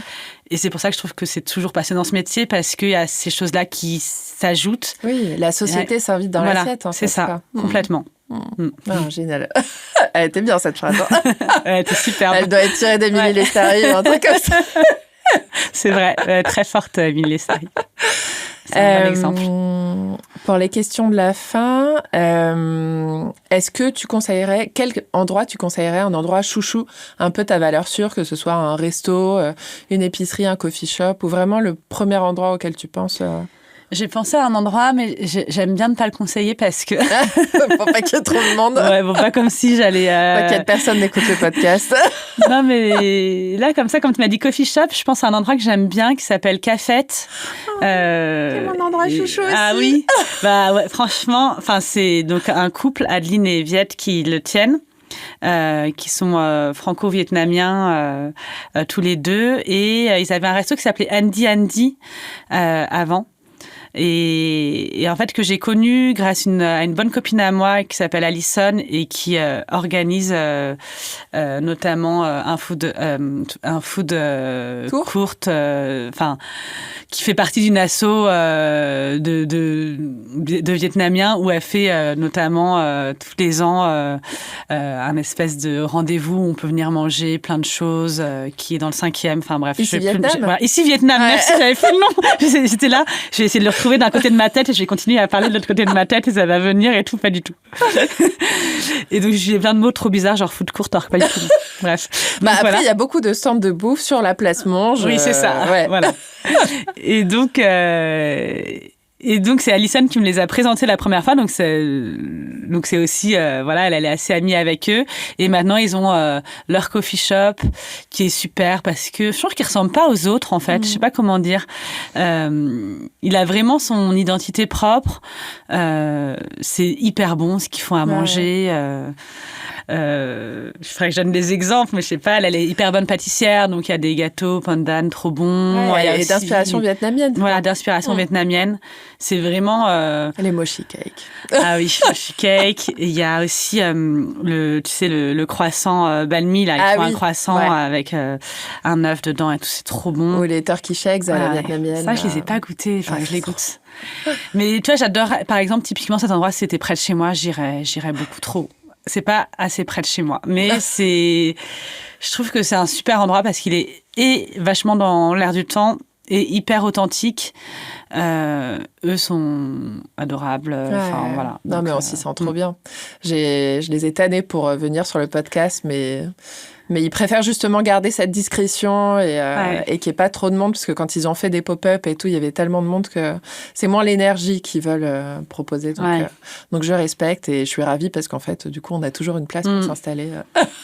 Mais j'aimerais bien les entendre quand même, si jamais ils changent d'avis. On ira ensemble.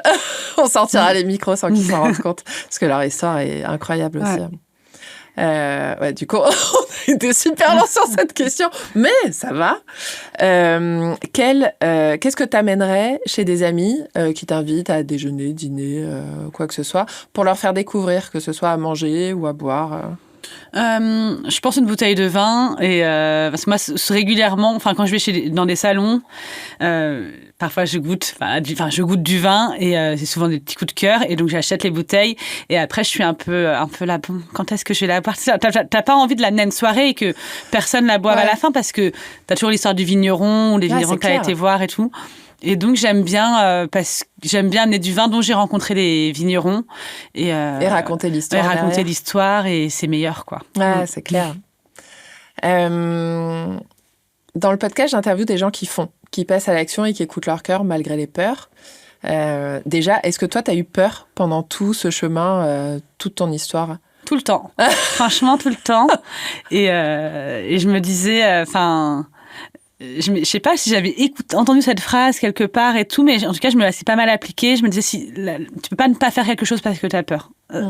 Tu peux avoir plein de raisons de pas faire quelque chose, mais la peur, c'est pas une bonne raison. Ok. Et je me dis, à chaque fois, au pire, c'est pas grave, je m'humilierai devant la France entière et je ferai un autre métier. Ouais. Ah ouais, voilà. C'est dingue. Enfin, ça m'arrive encore maintenant. Ah ouais. Mais en tout cas, bien sûr, tout le temps peur. Ok. Et qu'est-ce que tu conseillerais à des gens qui n'osent pas écouter leur cœur et passer à l'action ? Franchement, je comprends complètement la peur, mais ouais, le truc de pas avoir de regrets. Et puis en fait, il y a aussi, tu vois, moi, j'ai un bon exemple, c'est il y a des moments quand tu fais du reportage, t'es un peu déprimé, t'as pas envie d'aller vers les autres et tout. Enfin, t'es vraiment des moments où t'es déprimé. Quoi. Enfin, moi, ça m'arrive d'avoir des moments où j'ai pas été bien, où t'as le cœur brisé, où tu vois. Et à chaque fois, quand même, que je l'ai fait, le moment où j'étais le moins bien, aller vers les autres avec ton micro et tu ressors de là et en fait tu te dis putain, ça fait trop une thérapie, ça fait trop du bien. En fait, tu vas vers les gens et je trouve qu'on est quand même dans une société où c'est de plus en plus dur d'aller vers les gens, d'aller vers les autres. Enfin, tu vois, on entend beaucoup et en fait, pour moi, c'est la magie du journalisme et du reportage et du micro. C'est en fait d'aller vers l'autre. Et c'est génial, ça t'apporte vachement, quoi. Donc, de l'action, finalement, de l'action naît tout ça, quoi. Ouais. Et enfin, dernière question, s'il y avait la petite Zazie à côté de toi de 10 ans, qu'est-ce que tu lui dirais ? Je sais pas. Je lui dirais que ça va aller, je crois. Trop bien. Merci beaucoup. Merci à toi. C'était super, c'est passé méga vite. Oui, tu t'inquiétais des 2 heures. Tu dis quoi, 2 heures? Ouais, je me dis, en fait, tu vois, le lion est mégalo et parle de lui. Parce qu'on parlait des signes astrologiques juste avant le podcast. Est-ce que tu feras l'interview de toi une fois ? Ce serait trop bien qu'on connaisse son parcours aussi. C'est vrai qu'on m'a beaucoup posé la question. Moi, j'ai aucun souci pour parler de tout ça. Mais c'est vrai que pour l'instant, j'aime bien mettre en avant vous tous. Mais si l'occasion se présente, ce sera avec plaisir. Très bien. J'aimerais bien l'entendre aussi. Je te tiendrai au courant. Merci beaucoup. Merci à toi. Merci d'avoir écouté Avec Vanda, le podcast. Si cet échange vous a inspiré, dites-le moi. Laissez 5 étoiles, un commentaire ou partagez-le autour de vous. C'est vraiment ce qui l'aide à grandir. À très bientôt pour une nouvelle dose d'audace et d'inspiration.